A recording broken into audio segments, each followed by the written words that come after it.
ચલો good morning બધાને. Start કરીએ લેક્ચર. સેકન્ડ વીક ઓગસ્ટનું 8 થી 14 ઓગસ્ટ. ઓકે, કેમ એટલું જ રહી છે, કાંઈ વાંધો. જેસલમેરના કિલ્લામાં જઈએ આપણે સૌથી પહેલાં. ઓકે, તો જેસલમેરનો કિલ્લો શું કામ ન્યૂઝમાં હતો? તો કે ભાઈ એની યારે એક ઘટના થઈ છે. એ ઘટનામાં એવું થયું કે બહુ વધારે વરસાદ પડી ગયો, જેસલમેર કિલ્લાની દિવાલ તૂટી ગઈ. એટલે કલ્ચરની ન્યૂઝ જે છે આપણા માટે એ કરંટ અફેરમાં આવી ગઈ છે નાનકડી એવી. હવે જેસલમેર જે છે એનો કિલ્લાની દિવાલ તૂટી અને એટલું ન્યૂઝમાં શું કામ આવ્યું? તો કે ભાઈ જેસલમેર સૌથી પહેલાં તો વર્લ્ડ હેરિટેજ સાઇટ છે. ઓકે, પહેલી વસ્તુ આ યાદ રાખવાની.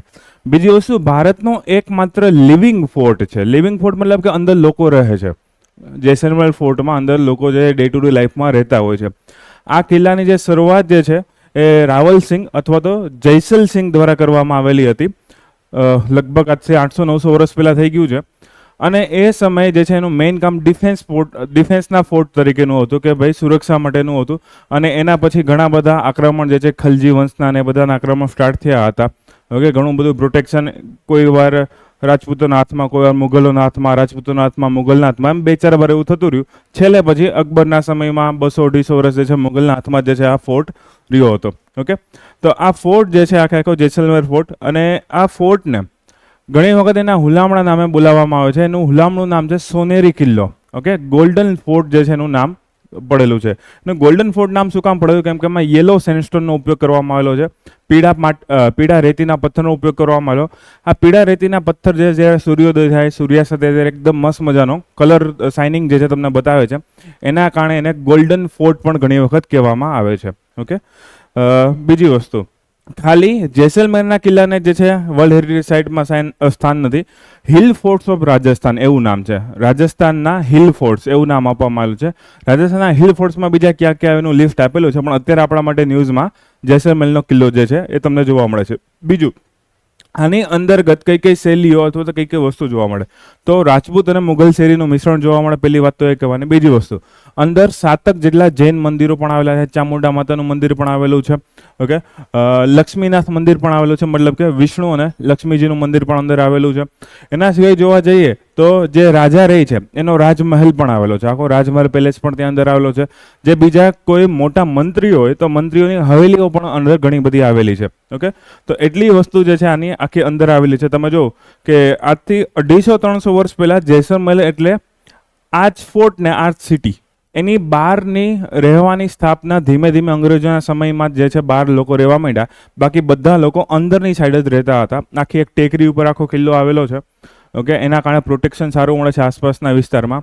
બીજી વસ્તુ, આ એરિયા જે છે એન્શિયન્ટ ટાઈમમાં બહુ મહત્વનો હતો ટ્રેડિંગ રૂટ તરીકે.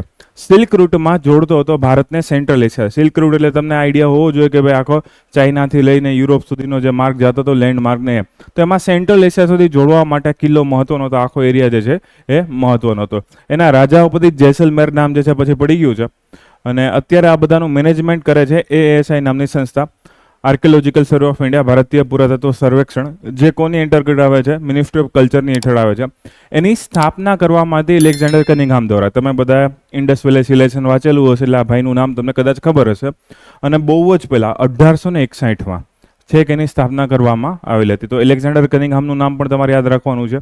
ઓકે, કિલ્લાની જાળવણી માટે. હવે પ્રશ્ન અહીંયાથી એ થયો કે જો આટલો વરસાદ પડે અને આ કિલ્લાની દિવાલ તૂટી જાય અને અંદર અત્યારે લોકોને ખતરો થાય અથવા તો આપણા કલ્ચરને ખતરો થાય તો પ્રોબ્લેમ આવી શકે છે. તો આનું વધારે સારું મેનેજમેન્ટ કઈ રીતે કરવું એના પ્રશ્નો થઈ ગયા છે. પણ એ બધું મેન્સનો પોઈન્ટ છે. પણ હા, એક પ્રશ્ન ઉદ્ભવ્યો છે કે ભારત એના કલ્ચરલ પ્લેસીસ છે કે ફોર્ટ્સ છે કે જૂના કોઈ વિસ્તારો છે એનું મેનેજમેન્ટ સારી રીતે કરી શકે છે કે નથી કરી શકતું. ઓકે, એના માટેની જવાબદારી કોની રહેશે, શું રહેશે? તો આ આખો થઈ ગયો જેસલમેર કિલ્લાનો પ્રશ્ન થઈ ગયો. ઓકે, જોતા જાઓ. જે યાદ રાખવાનો છે હું તમને ઓલરેડી ટીક કરી જ દઉં, જે પ્રિલિમ માટે કામનું હોય. પહેલાં તો ક્યાં આવેલો છે તો ભૂલાય નહીં કોઈને, પણ છતાંય યાદ રાખવાનું છે. વિશ્વમાં અમુક જ લિવિંગ ફોર્ટ્સ છે. એકાદો ફ્રાન્સમાં ને બીજી કોઈ જગ્યાએ આવેલો છે, પણ ભારતમાં ખાલી એક જ છે. ઓકે, એ છે જેસલમેરનો. ઘણા એની પરંપરા છે, ઘણા વર્ષોથી રહી છે. એટલે ડેઝર્ટ ટુરિઝમ માટે પણ પ્રખ્યાત છે આખું જેસલમેરનો વિસ્તાર છે. જેવી રીતે આપણે કચ્છ પ્રખ્યાત છે, ત્યાં નાઇટ કેમ્પિંગ થતું હોય છે, સ્ટાર ગેઝિંગ થતું હોય છે, ઘણી બધી ક્રિયાઓ થતી હોય છે જેસલમેરમાં. રેડી? ફોટો જો એના કરતાં જાતે જ જોઈ આવજો. ઓકે, સેકન્ડ છે ઇકોનોમીનો આર્ટિકલ છે. ભારતની એક બેડ બેંક. કદાચ તમે ઇકોનોમીમાં કન્સેપ્ટ ભણ્યા છો, નથી ભણ્યા, પહેલાં તમને સાવ સિમ્પલ સમજાવી દો. માની લો કોઈ બેંક છે, ઓકે, પબ્લિક સેક્ટર છે, પ્રાઇવેટ સેક્ટર છે, એમાં કોઈ લોન ટાઈમ ટુ ટાઈમ નથી ભરતું, તો એમાં કયો શબ્દ આવે? NPA, નોન પરફોર્મિંગ એસેટ્સ એવો શબ્દ આવે છે. હવે કોઈ અલગ અલગ બેંકમાં જો NPA વધતી જાય ને તો બેંકને પ્રોબ્લેમ આવે, બેંકને એનું મેનેજમેન્ટ કરવામાં કેપિટલ જાય, લોકો એમાં રોકાયેલા રહે, નવી લોન ફટાફટ આપી ના શકે, અને બીજી ઘણી બધી આખી ચક્રીય સમસ્યાઓ થતી જ રહી. એટલે બેંકની ઉપરથી, બેંકના માથા ઉપરથી NPA નો બોજ ઘટાડવા માટે બેડ બેંક બનાવવા. બેડ બેંકનો મિનિંગ શું થાય કે ભાઈ બેડ બેંક બધી NPA નું મેનેજમેન્ટ કરશે. ઓકે, ફોર એક્ઝામ્પલ હું એમ કહું કે 10 બેંક છે, ABCDEFG, એ બધામાં 5 કરોડ, 10 કરોડ, 20 કરોડ, કોઈનામાં 50 કરોડ, કોઈનામાં 100 કરોડ, એટલી બધી NPA છે. હવે એના બદલે હું એક બેંક બનાવું ABCD નામની, એ શું કરશે? આ બધાની NPA લઈ લેશે અને એનું મેનેજમેન્ટ કરશે. રિકવરી કરવી તો રિકવરી કરશે, એનું રિકન્સ્ટ્રક્શન કરવું તો રિકન્સ્ટ્રક્શન કરશે. કોઈ વાર વધારે લોન આપી પણ એને એમ લાગે કે આ બિઝનેસ પાછો રિવાઇવ થઈ શકે એમ છે, પાછો પુનર્જીવિત થઈ શકે, એને વધારે લોન આપવો. ઓકે, એનું બીજી કોઈ રીતે મેનેજમેન્ટ કરવું. ઇન શોર્ટ, કોઈને કોઈ રીતે NPA નું મેનેજમેન્ટ કરવું, પૈસા પાછા લઈ આવવા, બને એટલા મેક્સિમમ પૈસા પાછા લઈ આવવા. એના પૈસા આ 10 બેંકને જેટલા થતા એ મુજબ આપી દેવા. હવે આપણે જે બેડ બેંક બનાવેલી છે એનો નિયમ એવો છે, 15% પૈસા કેશમાં આપવાના. માની લો 100 કરોડની લોન છે તો તમારે 15 કરોડ કેશમાં આપી દેવાના, બીજા 85 કરોડની ગવર્મેન્ટ સિક્યુરિટીઝ આપવી. ઓકે, ગવર્મેન્ટ સિક્યુરિટી હશે એટલે ટ્રસ્ટેડ હશે અને તમને સમય પણ મળી જશે પૈસા આપવા માટેનો, ત્યાં સુધીમાં લોકોનું મેનેજમેન્ટ પણ કરી લેશે. તો આને કહેવાય બેડ બેંક. બેડ બેંકનું કામ શું? NPA નું મેનેજમેન્ટ કરવું. ઓકે, અલગ અલગ બેંકમાંથી NPA પરચેસ કરવી અને એનું મેનેજમેન્ટ કરવું, કે જેથી જે મેઇન બેંકો છે બધી એ એનું રેગ્યુલર કામ, ડે ટુ ડે એક્ટિવિટી વધારે સારી રીતે કરી શકે, એની બેલેન્સ શીટ સારી દેખાય, એનું કેપિટલ ફ્રી થાય, એના લોકો ફ્રી થાય, નવી લોન આપી શકે. ઓકે, અને ઓલ ઓવર ઇન્ડિયા જે ભારતમાં ઇકોનોમિક ડેટા છે એ પણ ગ્રો થઈ શકે. અને એક બીજી બેંક છે, એક સંસ્થા છે NARCL, જેને આપણે બેડ બેંક જાહેર કરવામાં આવી છે. ઓકે, એ બધું મેનેજમેન્ટ કરી લેશે. તો આને કહેવામાં આવે છે બેડ બેંકનો કન્સેપ્ટ કહેવામાં આવે છે. ઓકે, તો એનું મેઇન કામ છે NPA નું મેનેજમેન્ટ કરવું. એની સ્થાપનાની ભલામણ કહેવામાં આવી હતી ઇકોનોમિક સર્વે દ્વારા 2016માં, પણ ભારત સરકારે છેક 2020, 21, 22માં એની સ્થાપના કરી, 21માં સ્થાપના કરેલી છે એની, તો ઘણો સમય લાગી ગયો. તો શું આની પહેલા વિશ્વમાં કઈ બેડ બેંક હતી? હા, ઘણી જગ્યાએ તમને બેડ બેંક જોવા મળે, યુરોપિયન કન્ટ્રીઝમાં જોવા મળશે. હવે આ બધી બેડ બેંકની શરૂઆત 70-80ના દશકથી થઈ ગઈ છે, 1970-80ના દશકથી થઈ ગઈ છે ધીમે ધીમે. ઓકે, અને 2008માં કન્સેપ્ટ વધારે ફેમસ થઈ ગયો હતો, કેમ કે 2008માં મંદી આવી, ઘણા બધા બેંકની જે છે એમાં સમસ્યા ચાલુ થઈ, હાઉસિંગ ફાઇનાન્સમાં સમસ્યા ચાલુ થઈ, એટલે 2008થી આ કન્સેપ્ટ વધારે ફરી પાછો ફેમસ થઈ ગયો. પણ ભારતે આ કન્સેપ્ટ ન્યૂઝમાં 2016માં ઇકોનોમિક સર્વેમાં આવ્યો, 2021માં આપણા બેંકની સ્થાપના કરી અને એનું નામ આપવામાં આવ્યું NARCL, national asset reconstruction company. Okay, national asset reconstruction company, એટલે કે જે એસેટ છે, ઓકે, જે માલ મિલકત છે એનું રિકન્સ્ટ્રક્શન કરનારી કંપની. Okay, NARCL. હા, NARCL ની માલિકી કોની છે? દેશમાં જે અલગ અલગ બેંક છે, public sector bank, private sector bank, એ બધા ભેગું થઈને આની માલિકી ધરાવે છે, મેનેજમેન્ટ ધરાવે છે. ઓકે, તો શરૂઆતમાં જે છે આની સ્થાપના કરવામાં આવી ને, તો RBI અને સરકાર વચ્ચે મતભેદ થયા એના નીતિ નિયમોને લઈને, પોલિસીને લઈને. પછી સરકારે ફરી પાછા નવા નીતિ નિયમો પાડ્યા, નવી બેંકની સ્થાપના કરી. પણ આ જે છે અત્યારે નવો ડેટા છે, આમાં જૂનું કોઈ વસ્તુ લીધી નથી. સૌથી પહેલાં તમારે એનું ફૂલ ફોર્મ યાદ રાખવું પડશે, national asset reconstruction company limited. Okay, હવે લાસ્ટ યર જે છે, લાસ્ટ ફાઇનાન્શિયલમાં એ લોકોનો ટાર્ગેટ હતો એ અચીવ થઈ ગયો છે. કેટલો ટાર્ગેટ રાખવામાં આવેલો હતો? તો કે ભાઈ 1 ટ્રિલિયન જેટલો. ઓકે, અહીં કંઈક લખેલું છે, લાસ્ટ ફાઇનાન્શિયલમાં 1 ટ્રિલિયન જેટલો ટાર્ગેટ રાખવામાં આવેલો હતો અને અચીવ થઈ ગયો છે. તો હવે નેક્સ્ટ 2 વર્ષ માટે, આ ફાઇનાન્શિયલ 2025 અને ફાઇનાન્શિયલ 2026, ત્યાં સુધીમાં 2 ટ્રિલિયન જેટલા રૂપિયાનું રિકન્સ્ટ્રક્શન કરવાની યોજના છે. મતલબ કે એટલી NPA રિકવર કરવાની, એટલા NPA નું મેનેજમેન્ટ કરવાનું, એટલી જેટલી પણ NPA છે બેંક પાસેથી ખરીદી કરવાની. મતલબ કે બહુ મોટો આંકડો છે. શું કામ એ મોટો આંકડો? કેમ કે તમને એક આઈડિયા હોવો જોઈએ, 1 બિલિયન એટલે કેટલું થાય? 100 કરોડ. 1 બિલિયન એટલે 100 કરોડ રૂપિયા થાય, અને એવા 1000 બિલિયન થાય ને ત્યારે 1 ટ્રિલિયન થાય. ઓકે, તો 1000 પ્લસ 100 ગુણ્યા 100 કરોડ ત્યારે 1 ટ્રિલિયન થશે. તમે ઇમેજિન કરો, 10ની પાછળ કેટલા મીંડા લાગતા જ જશે, અને એવા પાછા 2. તો 2 ટ્રિલિયન રૂપિયાનું મેનેજમેન્ટ કરવાનું છે આવનારા 2 વર્ષમાં. તો એક બહુ જ મહત્વાકાંક્ષી ટાર્ગેટ જે છે રાખવામાં આવેલો છે. તો કદાચ આ ટાર્ગેટ પૂછવાની શક્યતા રહી પણ ખરી. ઓકે, તો આ ટાર્ગેટ પણ યાદ રાખવાનો છે, NARCL પણ યાદ રાખવાનું છે. અને NARCL શું છે? એક પ્રકારની બેડ બેંક છે આ રહી. ઓકે, એક પ્રકારની બેડ બેંક છે, એનું મેનેજમેન્ટ કરે છે. એના સિવાય હા આ રહ્યું 1 ટ્રિલિયનનો લાસ્ટ ટાર્ગેટ હતો, એ મેં તમને કહી દીધો છે. ઓકે, તો ભારતની પ્રથમ બેડ બેંક, પ્રથમ એટલે અત્યારે આ જ છે, 2021માં સ્થાપના કરવામાં આવી હતી. ઇકોનોમિક સર્વેમાં 2016માં કહેવામાં આવ્યું હતું. એનો મેઇન રોલ શું છે, જેટલી પણ કોમર્શિયલ બેંક છે, શિડ્યુલ્સ બેંક છે, એની પાસેથી આવી સંપત્તિ હોય જે નોન પરફોર્મિંગ થઈ ગઈ હોય, એનું મેનેજમેન્ટ કરવું, એને લઈ લેવી. એના માટે શરૂઆતમાં તમારે પૈસા આપવાના છે 15% રૂપિયા, કે અહીંયા લખેલું હશે ક્યાંક, હા આવ્યું. શરૂઆતમાં પૈસા આપવાના છે 15% રૂપિયા કેશમાં, અને 85% છે ગવર્મેન્ટ બેક સિક્યુરિટી જે હોય એના દ્વારા તમે એ ચૂકવણી કરી શકો છો. તો બંનેને ફાયદો થઈ જાય, બેંકને લોન છૂટી થઈ જાય, આ લોકોને પણ જે છે એ જેટલા મેક્સિમમ છૂટા કરી શકે એટલો ફાયદો થાય. છેલ્લે તો આ બધી વસ્તુ કોની જ છે, સરકારની અલગ અલગ બેંકોની અને પ્રાઇવેટ બેંકોનો હિસ્સો છે. એમાં મેઇન મોટો હિસ્સો કોનો છે, પબ્લિક સેક્ટર બેંકનો, રાજ્ય સરકારની રાજ્ય માલિક એટલે કે પબ્લિક સેક્ટર બેંકનો હિસ્સો છે સૌથી વધારે છે. બાકીનો હિસ્સો ખાનગી બેંકનો આપણને જોવા મળશે. ઇન શોર્ટ છેલ્લે આમાં ક્યાંક આરબીઆઈની વોચ તો રહેશે જ, કેમ કે આ બધી શું છે, એક પ્રકારની બેંક છે. લોનના નિયમો પણ આરબીઆઈ બનાવતું હોય છે. ઓકે, બીજું આમાં એક શબ્દ આવે છે સ્વિસ ચેલેન્જ કરીને. આરબીઆઈએ 2016માં સ્વિસ ચેલેન્જ નામનો શબ્દ જે છે એ મેં કીધું કે ભાઈ સ્વિસ ચેલેન્જની મદદથી તમે આ બધી વસ્તુ કરી શકશો, બિડિંગ કરી શકશો. બિડિંગનો મતલબ શું થાય, પેલી હરાજી થતી હોય, ઓક્શન થતું હોય, એને આપણે શું કહીએ છીએ કે બિડિંગ કહીએ, ઓક્શન કહીએ, કે કોઈ પણ એવો શબ્દ વાપરીએ છીએ. એમાં એક મેથડ આવે જેને કહેવાય સ્વિસ ચેલેન્જ મેથડ કહેવાય. સ્વિસ ચેલેન્જ મેથડમાં મેઇનલી શું હોય કે જ્યારે કોઈ પણ વસ્તુનું આવી હરાજી કરવામાં આવે છે, એમાં મોટા ભાગે જે વસ્તુની હરાજી થતી હોય એ બાજુ સરકારની વસ્તુ હોય, સરકારના રોડ રસ્તા હોય, સરકારના પોર્ટ્સ હોય, કે પોર્ટ્સનું મેનેજમેન્ટ હોય, કે એવી કોઈ વસ્તુ હોય, કે સરકારની કોઈ બેંક હોય. ઓકે, અને સામે બિડિંગ કરવા માટે પ્રાઇવેટ સંસ્થા તમને જોવા મળશે. તો આખો આ શબ્દ છે એને નામ આપવામાં આવ્યું સ્વિસ ચેલેન્જ મેથડ, એવું નામ આપવામાં આવ્યું. તો કદાચ કાલ સવારે તમને એવો પ્રશ્ન પૂછે કે સ્વિસ ચેલેન્જ મેથડ કઈ જગ્યાએ પ્રખ્યાત છે, તો કે ભાઈ બિડિંગ માટે, ઓક્શન માટે પ્રખ્યાત છે. ઇકોનોમીનો પોઈન્ટ છે, બીજી કોઈ જગ્યાએ સાયન્સનો એકાદો મૂકી દેશે અંદર, એકાદું સ્પેસ ટેકનોલોજીનું મૂકી દેશે, એકાદું કંઈ એન્વાયરમેન્ટનું મૂકી દેશે કે ભાઈ આટલા વૃક્ષો વાવવા, નામ વાવવું, તેમ વાવવું. ઓકે, અથવા તો સ્વિસ ચેલેન્જ લખેલો છે, નીચે બધા ઇકોનોમીના જ ઓપ્શન આપેલા હશે કે ભાઈ આ લોનના મેનેજમેન્ટ માટે જે ઓપ્શન કરવામાં આવતું હોય છે, અથવા તો repo rate, reverse repo rate માટે કોઈને કોઈ વસ્તુ મૂકી દેશે. તો સ્વિસ ચેલેન્જ તમે યાદ રાખજો, બિડિંગ કરવા માટે છે, ઓક્શન કરવા માટે છે. એક બાજુ મોટા ભાગે સરકારની વસ્તુ હોય, સામે બધા પ્રાઇવેટ લોકો જે છે એનું ઓક્શનિંગ કરી શકે, બિડિંગ કરી શકે કે ભાઈ માની લો આ લોન છે એ મારે આટલા રૂપિયામાં લેવી છે, 5 કરોડમાં લેવી, 10 કરોડમાં લેવી, 20 કરોડમાં લેવી. ઓકે, તો એને સ્વિસ ચેલેન્જ કહેવામાં આવે છે. સ્વિસ ચેલેન્જ મંજૂરી આરબીઆઈ આપેલી છે, એ પણ યાદ રાખવાનું છે. જોતા જાવ, આ NARCL, national asset reconstruction company limited. ઇકોનોમીનો કન્સેપ્ટ છે. બેડ બેંકનો કન્સેપ્ટ પહેલાં યાદ રાખજો. NPA નો કન્સેપ્ટ તમને યાદ હશે, જે લોકોને ઇકોનોમી થઈ ગયું છે એને. હવે વાંચો, રેડી? Next slide. લિક્વિડેટ કરવી, પડચામાં લેવી. રેડી?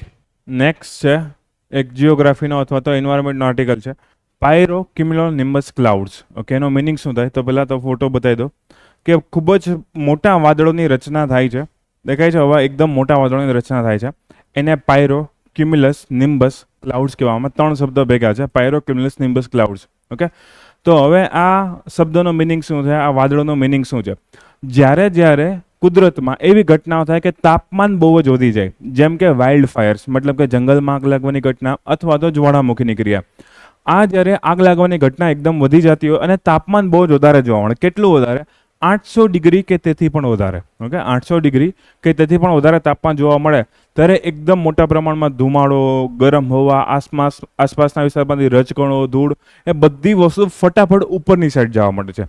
એકદમ ઝડપથી ઉપરની સાઈડ જવા મળે, કેમ કે એનું તાપમાન 800 ડિગ્રી કરતાં પણ વધારે છે. અને એના કારણે એકદમ ઉપર એક લેયર બનવા માંડે, વર્ટિકલ લેયર જે છે બનવા માંડે છે વાદળોનો. એ વાદળોને શું કહેવામાં આવે છે? પાયરો ક્યુમ્યુલસ નિમ્બસ ક્લાઉડ્સ. ઓકે, તો પાયરો ક્યુમ્યુલસ નિમ્બસ ક્લાઉડ જે કહેવામાં આવે. બીજી વસ્તુ, પાયરો શબ્દ જ્યાં આવે ને ત્યાં યાદ રાખજો, આગની સાથે કોઈ વસ્તુ રહેલી હશે, આગ સાથે, સળગાવા સાથે, ભઠ્ઠી સાથે, એવી કોઈ વસ્તુ અહીંયા પાયરો શબ્દ યુઝ થતો હોય છે.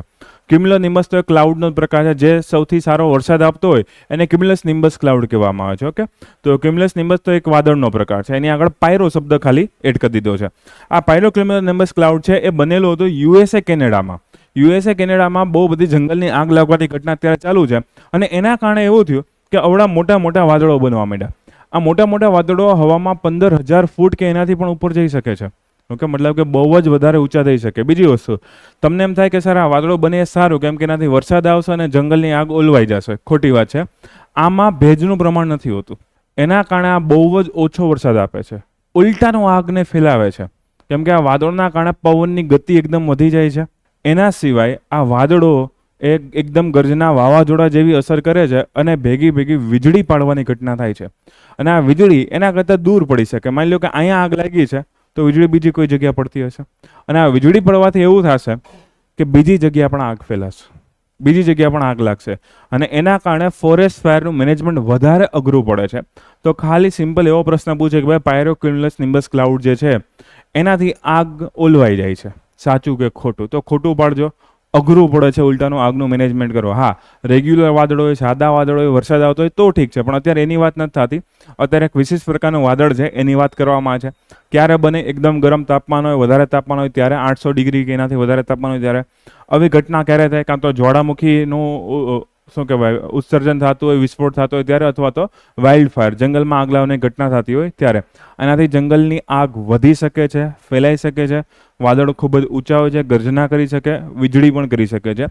આ બધી વસ્તુ શેમાં આવશે? પાયરોક્યુમ્યુલસ ક્લાઉડ્સમાં આવવાની છે. ઓકે, જોતા જઈએ. વર્તમાન સમય કઈ જગ્યાએ બન્યા છે એ પણ યાદ રાખજો. અને કોઈ વખત જે રીતે બન્યા છે એ પ્રોસેસના આધારે એને એક શબ્દ કહેવામાં આવ્યો છે, ફાયર ક્લાઉડ્સ. પાસ કરો તો ભાઈનો તમે આ વાંચો. રેડી? પાયરોક્યુમ્યુલસ નિમ્બસ ક્લાઉડ્સ 50,000 ફૂટ છે, 15,000 નહીં. ઓકે, નેક્સ્ટ આર્ટિકલ આ જોઈ લો એકવાર. તમારે નીચેથી બધી હવા કે ધુમાડો ને બધું ખેંચાઈ રહ્યું છે, ઉપર વાદળના ધુવાડાના ને બધા વાદળો વધતા જ જાય, ફેલાતા જ જાય. બીજી જગ્યાએ વીજળી પણ પડે છે, કે કોઈ જગ્યાએ ઓછો એવો વરસાદ પડશે, બહુ વધારે નહીં પડે. આ રિયલ ફોટો છે, આખો મોટો વાદળ બને છે એનો. પાછું આરબીઆઈ આવી ગયું છે. આરબીઆઈની 50મી બેઠક થઈ છે, મોનેટરી પોલિસી કમિટી, MPC જેને કહેવામાં આવે છે. મોનેટરી પોલિસી કમિટીમાં કેટલા મેમ્બર હોય? 6 મેમ્બર હોય. 3 સરકારના અને 3 આરબીઆઈના મેમ્બર તમને જોવા મળશે, જેમાં ચેરમેન તરીકે આરબીઆઈના ગવર્નર હોય છે. જો કોઈ પણ જગ્યાએ ઇસ્યુ ક્રિએટ થાય તો કોનું મંતવ્ય ચાલશે? સરકારના 3 મેમ્બરનું કે આરબીઆઈના 3 મેમ્બરનું? આરબીઆઈના, કેમ કે છેલ્લે કાસ્ટિંગ વોટ કોણ ડિક્લેર કરે છે? આરબીઆઈના ગવર્નર ડિક્લેર કરે છે. ઓકે, અને કેટલા ટકા ઇન્ફ્લેશન રાખવાનું આપણું ટાર્ગેટ છે? 4% ±2%. ઓકે, એને આપણે ઇન્ફ્લેશન ટાર્ગેટિંગ કહીએ છીએ. તો 4% ઇન્ફ્લેશન રાખવાનું છે, એમાંથી ±2% થઈ શકે છે. એના માટે એક બેઠક કરે છે. એ બેઠકને કહેવામાં આવે મોનેટરી પોલિસી કમિટીની બેઠક કહેવામાં આવે છે. આ બેઠક એક વર્ષમાં મિનિમમ 4 વખત કરવામાં આવે છે. એના કરતાં વધારે પણ કરી શકે, ઓકે, પણ ઓછી નહીં કરે. તો મિનિમમ 4 વખત જે છે આ બેઠક કરવામાં આવતી હોય છે. તો એવી 50મી બેઠક થઈ છે. તો એ 50મી બેઠક થઈ છે, એમાં હવે જો ડેટા અગેન અહીંયા મેં લખેલો છે આરબીઆઈની વેબસાઇટમાંથી જ કે ભાઈ અત્યારે કયા કયા પોલિસી રેટ છે શું છે. બટ હજુ 3-4 મહિના બાકી છે, તો હજી એકાદી બેઠક કદાચ આવી જશે. તો દિવાળીની આસપાસ કે દિવાળીની પહેલાં કે પછી એકાદી બેઠક આવી જશે. તો આ બેઠકનો ડેટા એક્ઝેક્ટ યાદ ના રાખતા. પણ બીજી વસ્તુ એ પણ છે કે હજુ સુધી આરબીઆઈ આમાં છેલ્લા ઘણા સમયથી કોઈ ફેરફાર નથી કર્યો. Repo rate, reverse repo rate, okay, જે પણ બેઝ રેટ છે એ બધા ઓલમોસ્ટ સેમ રાખેલા છે. ઓકે, બીજી વસ્તુ, જે લોકોને હજી ઇકોનોમી બાકી હોય અથવા તો આ રેટ્સના નામ ના ખબર હોય તો એકવાર ઇકોનોમીના કન્સેપ્ટમાં જોઈ લેજો. બેંક રેટ કોને કહેવાય, લેન્ડિંગ રેટ કોને કહેવાય, આરઆર કોને કહેવાય, આરઆરઆર કોને કહેવાય, સીઆરઆર, એસએલઆર કોને કહેવાય, એ બધું હું કરાવીશ તો અડધી કલાક વહી જશે. ઓકે, બીજું, આની સ્થાપના અથવા તો આની શરૂઆત કોણે કરેલી? તો કે ભાઈ ઉર્જિત પટેલ કમિટીથી જે છે એની સ્થાપના થઈ હતી. તો એક કમિટીનું નામ પણ તમારે યાદ રાખવું પડશે. અને આ 50મી બેઠક છે, એટલે કદાચ તમને એવી રીતે પૂછી શકે ભાઈ 50 બેઠક થઈ ગઈ, 51 બેઠક થઈ ગઈ, શું થઈ ગયું છે? તો કદાચ 50 બેઠક પૂરી થઈ છે એના માટે. બીજી વસ્તુ, આ MPC બહુ જ સારું કામ કરેલું છે. અત્યાર સુધીમાં ભારતનું ઇન્ફ્લેશનને ટાર્ગેટ કરવાનું કામ, જેનું મેનેજમેન્ટ કરવાનું કામ છે, મોટા ભાગે સારું એવું કરેલું છે. ક્યારે એવું હજી સુધી જોયું નથી કે ઇન્ફ્લેશન બહુ વધી ગયું હોય કે બહુ ઘટી ગયું હોય. તમને ખબર હશે વેનેઝુએલા છે, બ્રાઝિલ જેવા દેશ છે, બીજા ઘણા આફ્રિકન કન્ટ્રીઝ છે, એમાં ઇન્ફ્લેશન કટકે ને ભસકે વધતું જ જાય છે. 100% ઇન્ફ્લેશન, 200% ઇન્ફ્લેશન, 1000% ઇન્ફ્લેશન, એટલું ઇન્ફ્લેશન થતું જાય છે. એના કરતાં ભારતનું સારું કહેવાય. ઓકે, બીજું આપણું જે હેડલાઇન ઇન્ફ્લેશન આવે છે, જેને આપણે CPI પણ કહીએ છીએ, કન્ઝ્યુમર પ્રાઇસ ઇન્ડેક્સ પણ કહીએ છીએ, એ હેડલાઇન ઇન્ફ્લેશન મુજબ ઇન્ફ્લેશન આપણું અત્યારે ઓલમોસ્ટ લેવલમાં છે. બટ જો એમાંથી આપણે 2 ઇન્ફ્લેશનના ડેટા બાદ કરી દઈએ, ફૂડ એન્ડ ફ્યુલ, ઓકે, ખોરાકના અને ઈંધણના, તો જે ઇન્ફ્લેશન મળે છે એને આપણે શું કહીએ છીએ? કોર ઇન્ફ્લેશન કહીએ છીએ. ઓકે, જે ઇન્ફ્લેશન મળે એને આપણે કોર ઇન્ફ્લેશન કહીએ છીએ. શું કામ? કેમ કે ભાઈ ફૂડ અને ફ્યુલ એવું છે કે જે કદાચ સરકારે પોલિસીસ દ્વારા કંટ્રોલ કરવું અઘરું પડે છે. ઓકે, એ લોંગ ટર્મમાં ફૂડ ને ફ્યુલ કંટ્રોલ થઈ જશે, પણ શોર્ટ ટર્મમાં આરબીઆઈ રેપો રેટ વધારે કે ઘટાડે એનાથી લીંબુના ભાવમાં ફેરફાર નહીં પડે. ઓકે, તો તમે જો કે ફૂડ અને ફ્યુલ એવી વસ્તુ છે કે જેમાં ઇન્ટરનલ ફેક્ટર, એક્સટર્નલ ફેક્ટર્સ, આબોહવાના ફેક્ટર્સ ઘણી બધી વસ્તુઓ અસર કરે છે. તો ઘણી વખત ફૂડ અને ફ્યુલના ઇન્ફ્લેશનને કાઢી નાખવામાં. બીજું, ફૂડ અને ફ્યુલની ટકાવારી પણ બહુ મોટી છે. ઓકે, મોટા ભાગે લગભગ કંઈક 43 કે 45% તો એકલું ફૂડના અલગ અલગ ડેટા છે ને એ જ સીપીઆઈની અંદર આવે છે. તો જો સીપીઆઈનો ડેટા વધે એનો મતલબ એવું જ થયું કે ખોરાકના ભાવ વધી રહ્યા છે. અને અત્યારે એવું જ છે, ખોરાકનો ભાવ વધતો જાય છે.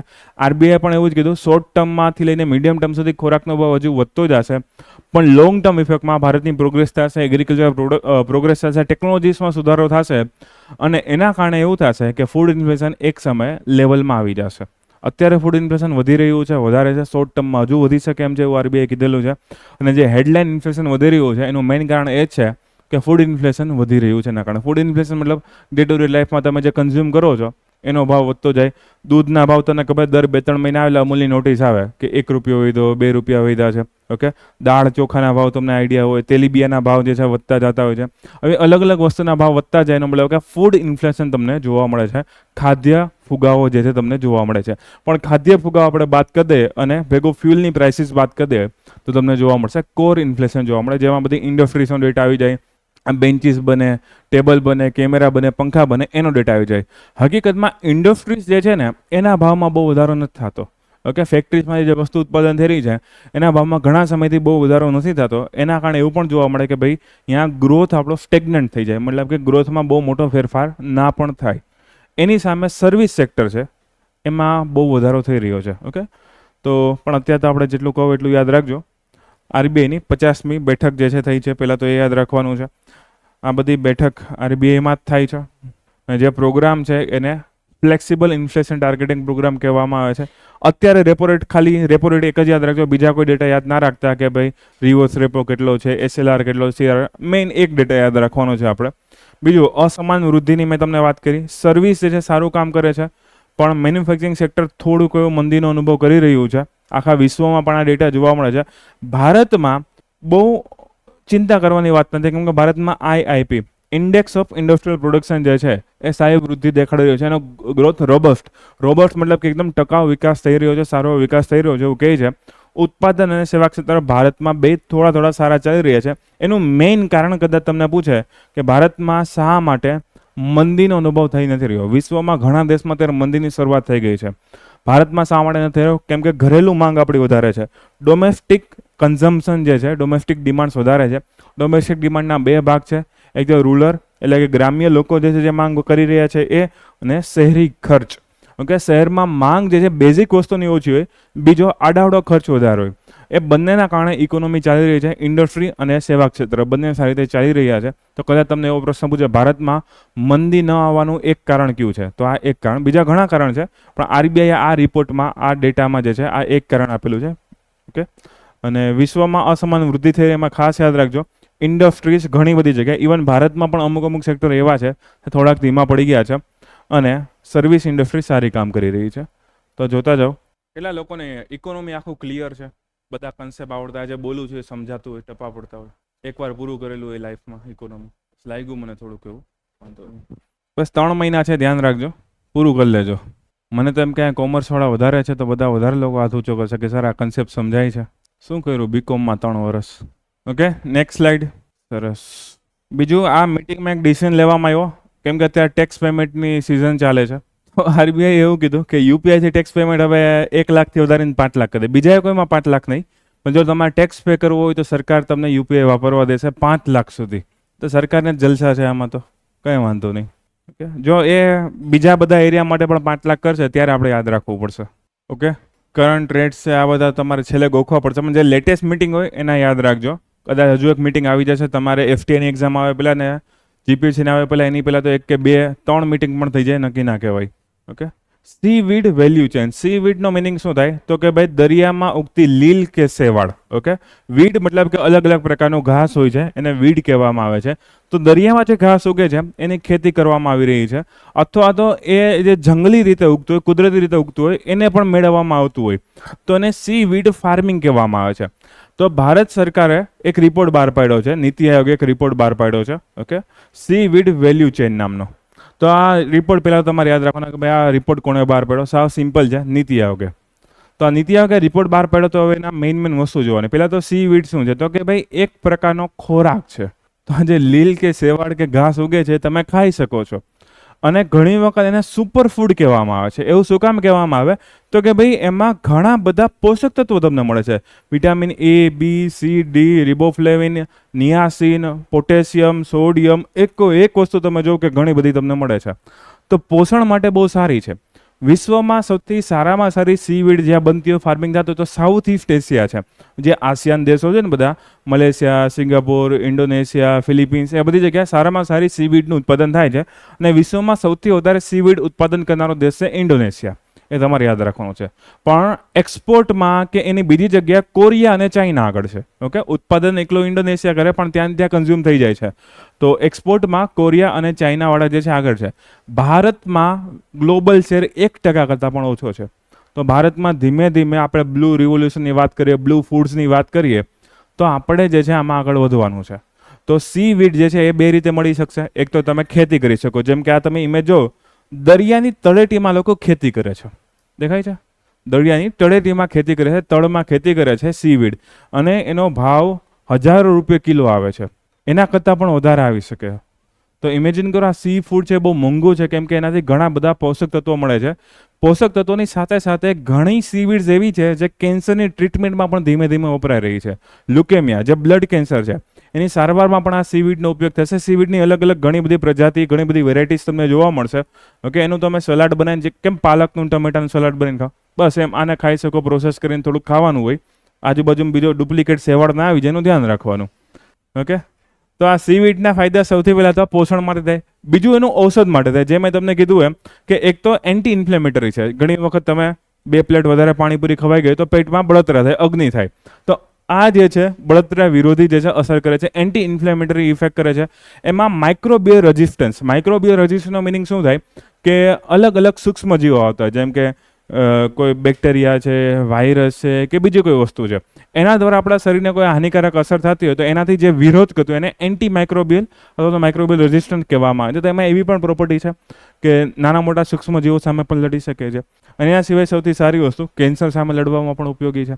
તો આમાં ઘણી રિસર્ચની પણ જરૂર છે, ઘણા ફૂડ સેન્ટર ખોલવાની પણ જરૂર છે. ભારતમાં સૌથી વધારે ઉત્પાદન થાય છે તમિલનાડુમાં, ગુજરાતમાં નથી થતું, તમિલનાડુમાં ઉત્પાદન થાય છે. ઘણી સીવીડની વેરાયટી એવી હોય છે કે જે વર્ષમાં એક જ વાર ઉગે, ત્યારે જ એની જે ખેતી કરવામાં આવતી હોય ત્યારે જ એને લેવામાં આવતી હોય, અને પછી એનો ભાવ ઘણો બધો આવે. એક આખી જે ઉપજ આવે એનો ભાવ લાખો રૂપિયામાં જાય. ઓકે, મારા એક મિત્ર છે, હવે એક્ઝેક્ટ હું ભૂલી ગયો, એણે કીધું તું ભાવનગર કે ઉના સાઈડ જે છે આ કંઈક ઉગે છે અને ત્યાંથી એ લોકો મેળવે છે, પણ વર્ષમાં એક જ વાર, અને એકવાર મળે અને ફટાફટ વેચાઈ જ જાય છે.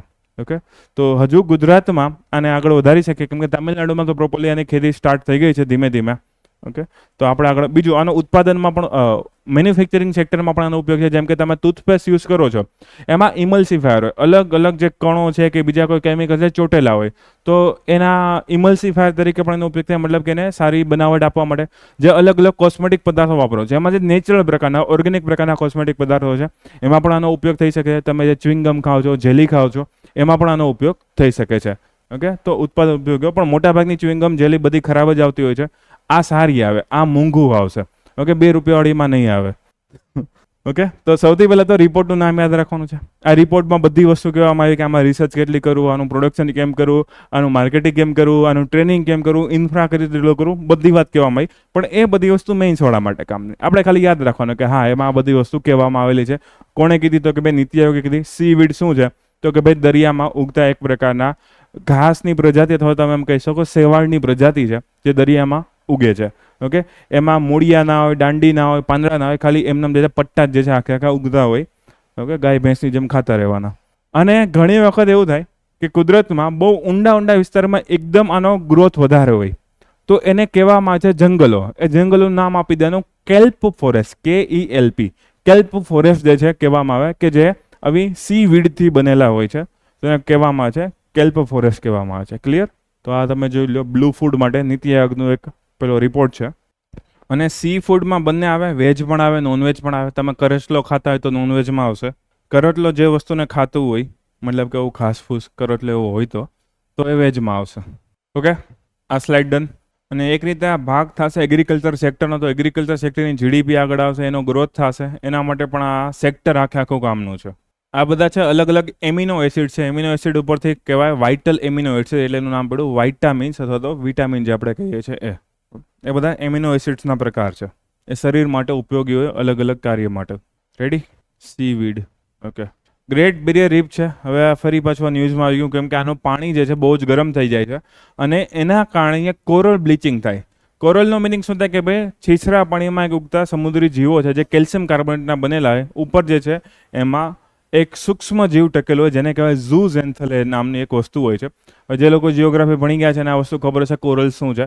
બાકી ખાલી યાદ રાખી લો, કોરલ જે છે એક પ્રકારના સમુદ્રી જીવો છે, છીછરા પાણીમાં થોડાક નીચે ઉગે અને એમાં બહુ જ સારી જૈવ વિવિધતા દેખાય. એમાં ઘણી બધી માછલીઓ જોવા મળશે, દરિયાઈ ઘાસ જોવા મળશે, બીજા અલગ અલગ માછલી સિવાયની જેટલા પણ જળચર પ્રાણીઓ હોય એ અહીંયા સારો વસવાટ કરતા હોય. કેમ કે જો હું 1% કોરલનો ભાગ લઉં ને, ખાલી 1%, તો એમાં વિશ્વની 25% જળચર પ્રજાતિઓ રહે છે. મતલબ કે અહીંયા જૈવ વિવિધતા બહુ સારી છે. એક પ્રકારનું એમ કહી શકો કે નર્સિંગ ગ્રાઉન્ડ છે, એક પ્રકારનો એવો વિસ્તાર છે કે જ્યાં આ બધી માછલીઓ જીવે છે, મોટી થાય છે, એનું જીવન ચક્ર ચલાવે છે. તો એના માટે કોરલ્સ બહુ કામના હોય. વિશ્વનું સૌથી સારામાં સારો કોરલનો એરિયા હોય તો ઓસ્ટ્રેલિયાની બહાર અહીંયા કોરલ સમુદ્ર આવેલો છે. જો નામ જ કોરલ સમુદ્ર છે તો આ કોરલ રીફ્સ પરવાળાના ખરાબા ગુજરાતીમાં મને કહેવાય. તો આ કોરલ રીફ્સ સૌથી સારામાં સારી ક્યાં હોવાની છે? ઓસ્ટ્રેલિયાની આ બહારની સાઈડ. ઓકે, હવે ઓસ્ટ્રેલિયામાં અહીંયા એક જે ભાગ આવેલો છે એને કહેવાય ક્વીન્સલેન્ડનો ભાગ. કે આખો ભાગ છે ને એ ક્વીન્સલેન્ડનો ભાગ છે. એની બહારની સાઈડ આવેલો છે ગ્રેટ બેરિયર રીફ. ઓકે, તો ઓસ્ટ્રેલિયા યાદ રાખજો, ક્વીન્સલેન્ડ યાદ રાખજો, અને એની બહાર દરિયામાં આવેલું છે ગ્રેટ બેરિયર રીફ, જે કોરલનો સૌથી મોટો વિસ્તાર છે. અને ત્યાં થઈ રહ્યું છે કોરલનું બ્લીચિંગ. કોરલનું બ્લીચિંગનો મતલબ એવો થાય કે કોરલ અલગ અલગ રંગ ધરાવતું હોય છે. ઓકે, એ રંગ વયા જાય, એ રંગનો વિનાશ થાય તો એને કહેવામાં છે કોરલનો રંગનાશ અથવા કોરલનું વિરંજન, એનો રંગ ઉડી જાવો. ઓકે, તો એના કારણે શું થાય કે કોરલ ઝડપથી મરી શકે છે, મૃત્યુ પામી શકે છે. જનરલી આનો ફરજિયાત મિનિંગ એવો ના થાય કે મરી જશે, વેન્ટિલેટર ઉપર છે, ડિપેન્ડ કરશે કે પારા જીવે ના જીવે, કોમામાં છે, આવે પણ ખરી ના પણ આવે. તો જો આપણે અહીંયા બધું કેમિકલ પ્રોપર્ટી સારી કરીએ, થર્મલ પ્રોપર્ટી સારી કરીએ, ત્યાંથી કચરો દૂર કરીએ, ત્યાંથી બહુ બધું પરિવહન થતું હોય તો એને દૂર કરીએ. ઓકે, ખૂબ જ ખરાબ માટીવાળું કે કાંપવાળું પાણી આવતું હોય તો એને દૂર કરીએ, તો કોરલ ફરી પાછા બેઠા પણ થઈ શકે છે, ફરી પાછા ઉગી પણ શકે છે. પણ મોટાભાગે એવું થાય, એકવાર કોરલનું બ્લીચિંગ થઈ ગયું તો એનું ડેથ નજીક હોય છે, એનું મૃત્યુ જે છે એ નજીક હોય છે. અને એનું ડેથ થાય તો આસપાસમાં જેટલી પણ મેં કીધું વનસ્પતિ જળચર જીવો છે એનું પણ મૃત્યુ થશે. અને એના દ્વારા સીધી ઇફેક્ટ થશે આપણા ઇકોનોમીને, આપણા એન્વાયરમેન્ટને, બંનેને ઇફેક્ટ થવાની છે. એન્વાયરમેન્ટને કઈ રીતે ઇફેક્ટ થાય? એ મૃત્યુ પાયમાં, એટલે આખી ફૂડ ચેનમાં કંઈક અસર કરશે. ઇકોનોમીને એટલા માટે કે વિશ્વના મોટા ભાગના લોકો હજુ પણ માછલી ઉપર કે બીજા કોઈ સી ફૂડ ઉપર જે છે એ જીવતા હોય છે. તો આ ગ્રેટ બેરિયર રીફ યાદ રાખજો, 400 વર્ષમાં એનું તાપમાન સૌથી વધારે થઈ ગયું છે. છેલ્લા 10 વર્ષનું લેવામાં આવ્યો છે ડેટા, તો ખબર પડી કે ભાઈ આ 10 વર્ષનું ડેટા છેલ્લા 400 વર્ષ કરતાં સૌથી વધારે છે. તો એના કારણે એનું તાપમાન વધી ગયું. તાપમાન વધે એટલે શું થાય? કોરલ બ્લીચિંગ થાય. ઓકે, ગ્લોબલ વોર્મિંગના કારણે કોરલ બ્લીચિંગ થઈ રહ્યું છે. પહેલાં તો યાદ રાખજો, બ્લીચિંગ એટલે કે એનો રંગ નાશ થવો, રંગ ઉડી જવો. ઓકે, બાકી વધારે ડેપ્થમાં જીઓગ્રાફીમાં કરશું. ઓસ્ટ્રેલિયામાં આવેલું છે, ક્વીન્સલેન્ડ નામનો એરિયા છે, કોરલ સમુદ્ર જે આવેલો છે ત્યાં. ઓકે, બીજું અહીંયા લખેલું છે આખી યુનેસ્કોની સાઇટ છે. અને 400 પ્રકારના કોરલ, 1500 પ્રકારની માછલીઓ તમને જોવા મળે. અને આ પહેલી વાર નથી થયું, ભૂતકાળમાં કેટલી વાર થઈ ગયું છે. છતાં પણ તમે જો માણસ હજુ પણ ત્યાં શું કહેવાય કે મેનેજમેન્ટ સરખું નથી કરી શકતા, એન્વાયરમેન્ટનું ધ્યાન નથી રાખી શકતા આપણે. અને એક વખત આનો વિનાશ ચાલુ થશે પછી આવા વિનાશ વધારે વધારે આવતા રહેશે. આપણને ખબર છે ક્લાઇમેટ ચેન્જની અસર આપણે ગુજરાતવાળાએ જ જોઈ છે. છેલ્લા 15 દિવસમાં કેટલો વરસાદ આવેલો છે. ઓકે, હવે આવા વરસાદ વધતા જાય, આવી પેટર્ન વધતી જાય, વાવાઝોડા વધતા જાય તો વધારે વિનાશ થઈ શકે છે. હમણાં જ પહેલો જ આર્ટિકલ આપણે જેસલમેરનો જ જોયો છે. ઓકે, જોતા જાઓ. ડન. ગ્રેટ બેરિયર લોકેશન જોઈ લેજો એકવાર. આખે જો આ બધા ટાપુઓ જે ફેલાયેલા છે, અહીંયા લખેલું પણ છે કોરલ સી. બીજી વસ્તુ, અહીંયા આવેલા છે સૌથી સારો કોલસો જેનું એક્સપ્લોરેશન કરે છે અદાણી. CSR એક્સપેન્ડિચર, પાછો ઇકોનોમીનો આર્ટિકલ આવ્યો, આ વખતે ઇકોનોમી થોડુંક વધારે છે.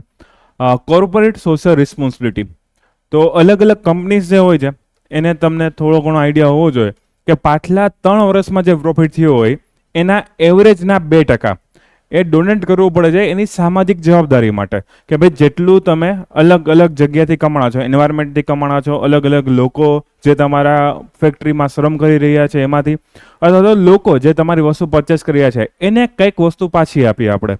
તો એક જવાબદારીના રૂપે છે, સામાજિક જવાબદારીના રૂપે એક CSR નામનો કાયદો આપણે ભારતમાં આવેલો છે જે ફરજિયાત છે.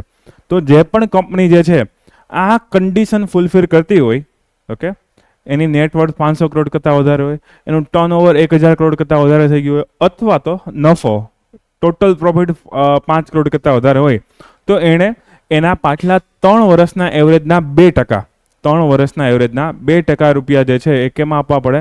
સામાજિક જવાબદારીમાં CSR ફંડમાં આપવા પડે, કે જેમાં એ અલગ અલગ ક્રિયાઓ કરી શકે. એ પોવર્ટી એલિવેશન કરી શકે, ભૂખમરાની નાબૂદી કરી શકે, કૃષિની કોઈ વસ્તુની મેનેજમેન્ટમાં આપી શકે, પાણીના પરબ જે છે બનાવી શકે છે, ઓકે, તો એ પાણીના પરબ બનાવી શકે, ગરીબી દૂર કરી શકે, એવી અલગ અલગ ક્રિયાઓ જે છે કરી શકે. વુમન એમ્પાવરમેન્ટમાં ફાળો આપી શકે, કોઈ અબોલ પશુ પક્ષીઓ હોય, જીવદયા પ્રેમીઓ, એના માટે પણ ફાળો આપી શકે. પણ હવે આ CSRનો પેલો ઉપયોગ એટલા માટે તો કે અલગ અલગ સેક્ટરમાં પૈસા મળે, પણ છેલ્લા અમુક વર્ષોથી એવું જોવા મળ્યું કે ભાઈ મોટા ભાગના પૈસા તો અમુક સેક્ટરમાં જ જાય છે, જેમાંથી સૌથી વધારે પૈસા જાય છે એજ્યુકેશન સેક્ટરમાં. આ કંપનીઝ જે છે ડાયવર્સિફિકેશન નથી કરતી. મોટા ભાગના પૈસા લગભગ 33% જેટલા પૈસા એકલા એજ્યુકેશનમાં જ જાય છે. તો એના કારણે સરકારને ચિંતા થાય કે ભાઈ આપણે ડાયવર્સિફાઈ કઈ રીતે કરવું, કઈ રીતે એન્વાયરમેન્ટને પૈસા આપવા, કઈ રીતે ગામડાને પૈસા વધારે આપવા, કે બીજી કોઈ જગ્યાએ પૈસા કેમ વધારે આપવા. તો એના માટે સરકાર ચિંતા કરી રહી છે. આ CSRનો ડેટા આવ્યો છે એના કારણે. MCA ministry of corporate affairs જે છે આ ડેટા આપેલો છે.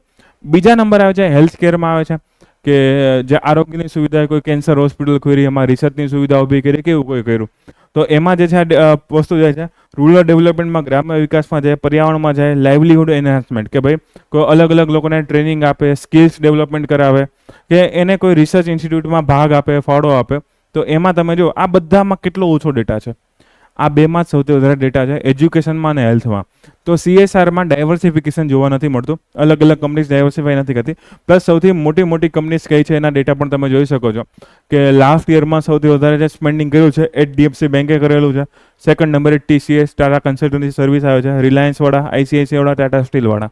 તો આ મેઇન અલગ અલગ કંપનીઝ છે જેણે સમાજને આટલા કરોડ રૂપિયા પાછા આપેલા છે, અલગ અલગ રીતે. એજ્યુકેશનમાં આપેલા હોય, પોવર્ટીમાં આપેલા હોય, કે પછી હેલ્થમાં આપેલા હોય, અલગ અલગ રીતે પાછા આપેલા છે.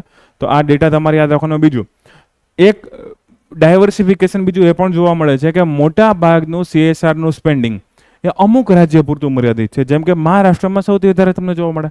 શું કામ? મહારાષ્ટ્ર આપણું ફાઇનાન્શિયલ કેપિટલ છે, મુંબઈ જે ફાઇનાન્શિયલ કેપિટલ છે, એના કારણે તમે જો કે મુંબઈની આસપાસના એરિયામાં આનું સ્પેન્ડિંગ વધારે તમને જોવા મળશે. સેકન્ડ અને થર્ડ નંબરે તમે જો કર્ણાટક ને ગુજરાત આવે છે. તો વેસ્ટર્ન સાઈડમાં અથવા તો કિનારાના જે રાજ્યો છે એમાં આવું સ્પેન્ડિંગ વધારે જોવા મળે. બાકીના વિસ્તારોમાં બહુ ઓછું જોવા મળે. જેમ કે નોર્થ ઈસ્ટ આમાં ક્યાંય દેખાશે ને, સેન્ટ્રલ ઇન્ડિયા બહુ ઓછી જગ્યાએ દેખાશે, નોર્થ ઇન્ડિયાના અમુક વિસ્તાર જ તમને જોવા મળશે. ઓકે, તો પેલા 3 રાજ્ય યાદ રાખજો. અહીંયા લખે છે પાન ઇન્ડિયા, મતલબ કે આખો ભારત દેશમાં જેને સ્પેન્ડિંગ કર્યું હોય, કોઈ એવી વસ્તુ જે ડિજિટલ છે અથવા આખા દેશમાં સેવા મળતી હોય તો એ પાન ઇન્ડિયામાં આવી જશે. પણ તમે જો પાન ઇન્ડિયા કરતાં પણ આખું મહારાષ્ટ્ર આગળ છે. ઓકે, મહારાષ્ટ્ર, કર્ણાટક અને ગુજરાત. તો CSRના ડેટામાં ફેરફાર જોવા મળ્યો છે, એ તમારે યાદ રાખવાનું છે. ઓકે, CSR ફરજિયાત છે. ભારત વિશ્વનો પહેલો એવો દેશ છે કે જેણે CSR ફરજિયાત કરેલું છે. જનરલી CSRનો કન્સેપ્ટ જે છે વોલ્યુન્ટરી હોય છે, કે ભાઈ કંપનીની ઈચ્છા થાય તો એવું ડોનેશન કરી શકે. પણ અત્યારે વોલ્યુન્ટરી તો છે જ બધા માટે, જેને જેટલા પૈસા ડોનેટ કરવા એટલો કરે જ છે, એ તમને આઈડિયા છે. પણ આપણે ફરજિયાત રાખેલું છે 2% જેટલું. તો 2% જેટલું જે છે આપણે ફરજિયાત રાખેલું છે. અને એના માટેનો કાયદો જે છે પેલી કંપનીઝ એક્ટની હેઠળ જે છે આવે છે. તો કંપનીઝ એક્ટમાં સુધારા વધારા કરીને આપણે આ માળખું આપ્યું કે ભાઈ આવી રીતે CSR વાપરવું, આ રીતેનું મેનેજમેન્ટ કરવું, આટલા રૂપિયા વાપરવા, તમારો નફો એટલો હોય, તમારું ટર્નઓવર એટલું હોય, અને એટલી એક્ટિવિટીઝમાં વાપરી શકો છો. ઓકે, તો એક આખું માળખું પણ આપણે આપેલું છે. વિશ્વનો પહેલો જેવો દેશ છે ભારત કે જેણે ફરજિયાત કરેલું છે. આના સિવાયના બીજા 2 દેશ તમારે જોવાના છે, નોર્વે અને સ્વીડન. એ લોકોએ સ્ટાર્ટિંગ કરેલું હતું સ્વૈચ્છિકથી, કે ભાઈ જે કંપનીને ડોનેટ કરવું એ કરી શકે. પણ ભારતનું મોડલ જોયું અને બીજા અલગ અલગ દેશમાં જોયું તો એને આઈડિયા આવ્યો કે ભાઈ હવે ધીમે ધીમે ફરજિયાત જોગવાઈ એડ કરતા જાય. પણ અત્યારે ભારત જે છે દેશ છે કે જેમાં ફરજિયાત તમને CSR સ્પેન્ડિંગ તમને જોવા મળશે. ડેટા આપેલો છે થોડો ઘણો, કે કેટલા કરોડ રૂપિયા છે, શું કરોડ રૂપિયા છે. બહુ ઓછો યાદ રાખજો, કેમ કે ડેટાઓ એક્ઝેક્ટ નહીં પૂછે. 26,000 કરોડ રૂપિયા કે 25,000 કરોડ રૂપિયા, એમાંથી એજ્યુકેશનમાં 10,000 નાખ્યા કે 5,000 નાખ્યા, બહુ ઓછું પૂછશે. તો હું જે ટીક કરી દઉં છું એ જોતા જાઓ. CSR expenditure, okay, corporate social responsibilities, companies act હેઠળ ફરજિયાત છે 2% રૂપિયા ડોનેટ કરવા પડે. શિક્ષણને સૌથી વધારે હિસ્સો મળ્યો છે. ઓકે, પહેલા તો એ યાદ રાખવાનું છે. ઓકે, જાહેર ક્ષેત્રની કંપની જે છે એની બહારની, મતલબ કે પ્રાઇવેટ કંપની છે, કેટલા ટકા ફાળો આપ્યો? 84%. તો પ્રાઇવેટ કંપની સામે આગળ તમે જો આગળના નામ જે તમે વાંચ્યા છે, મોટા ભાગની પ્રાઇવેટ કંપની છે જ હતી. રેડી? 29,000માંથી 10,000 એકલા CSRમાં એજ્યુકેશનને જ મળેલા છે. ટેકનોલોજી ઇન્ક્યુબેટર એટલે કે એવા લોકો કે જે ટેકનોલોજીને સપોર્ટ કરતા હોય, એને આગળ લેવા માટે અલગ અલગ સેન્ટરની સ્થાપના કરતા હોય. માની લો હું કોઈ નવી વસ્તુ ગોતું છું કે હું આ પેન હલાવું નહીં ને એમનો મારા મગજથી વિચારવામાં બોર્ડમાં બધું લખાઈ જાય એવી કોઈ ટેકનોલોજી વિચારું છું. ઓકે, પણ મારે સપોર્ટ માટે કોઈ લેબ જોઈએ છે, ઇક્વિપમેન્ટ જોઈએ છે, કેવી કોઈ વસ્તુ રિસર્ચ ફેસિલિટીઝ જોઈએ છે, તો મારે ગોતવું પડે કોઈ ટેકનોલોજી ઇન્ક્યુબેટર્સ કે જે મને મદદ કરી શકે. ઓકે, પણ એમાં સૌથી ઓછો પૈસો છે. રાજ્યના નામ એકવાર જોઈ લેજો, યાદ રાખવા પડશે.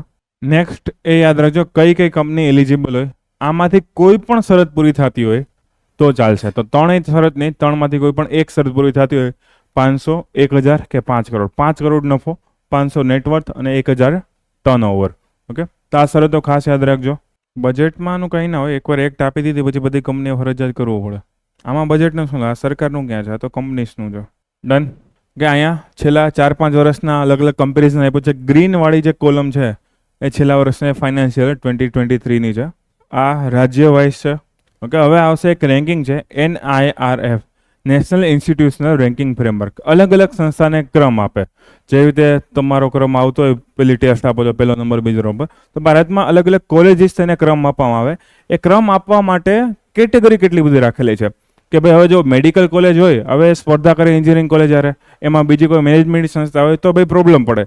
એટલે સરકારે જે છે આમાં ડિપાર્ટમેન્ટ્સ પાડી દીધા અથવા તો અલગ અલગ કેટેગરીઝ પાડી દીધી. એક તો ઓવરઓલ વાળી કે જે બધી રીતે આગળ હોય એવી, એન્જિનિયરિંગ છે, મેનેજમેન્ટ, ફાર્મસી, આર્કિટેક્ચર, તો રેગ્યુલર કોલેજીસ હોય, મેડિકલ્સ, લો, રિસર્ચ, તો એવી રીતે અલગ અલગ ભાગ પાડવામાં આવ્યા છે. અને એના આધારે નંબર આપવામાં કે મેડિકલમાં પહેલી સંસ્થા કઈ, એન્જિનિયરિંગમાં પહેલી સંસ્થા કઈ, મેનેજમેન્ટમાં પહેલી સંસ્થા કઈ, ઓવરઓલ પહેલા નંબરની સંસ્થા કઈ છે. ઓકે, તો આપણે 2-4 સંસ્થાના નામ ખાલી યાદ રાખવાના છે. બીજું, આ રેન્કિંગ કઈ રીતે આપવામાં, તો કે ભાઈ 5 મેઇન પેરામીટર્સ છે. એ 5 મેઇન પેરામીટર્સ ક્યાં ક્યાં? સૌથી પેલું લખેલું છે ટીચિંગ, લર્નિંગ એન્ડ રિસોર્સિસ, કે ભાઈ ભણાવવાનું કેવું છે, લર્નિંગ એમાંથી લોકો શીખી કેટલું રહ્યા છે, અને રિસોર્સિસ કેટલા કેટલા અવેલેબલ છે. ઓકે, પછી લખ્યું છે રિસર્ચ એન્ડ પ્રોફેશનલ પ્રેક્ટિસ, કે ભાઈ અહીંયા રિસર્ચ કરી શકો છો કે નહીં, ત્યાં લેબોરેટરી સારી છે કે નહીં, પ્રોફેશનલ વર્ક કેટલું થાય છે.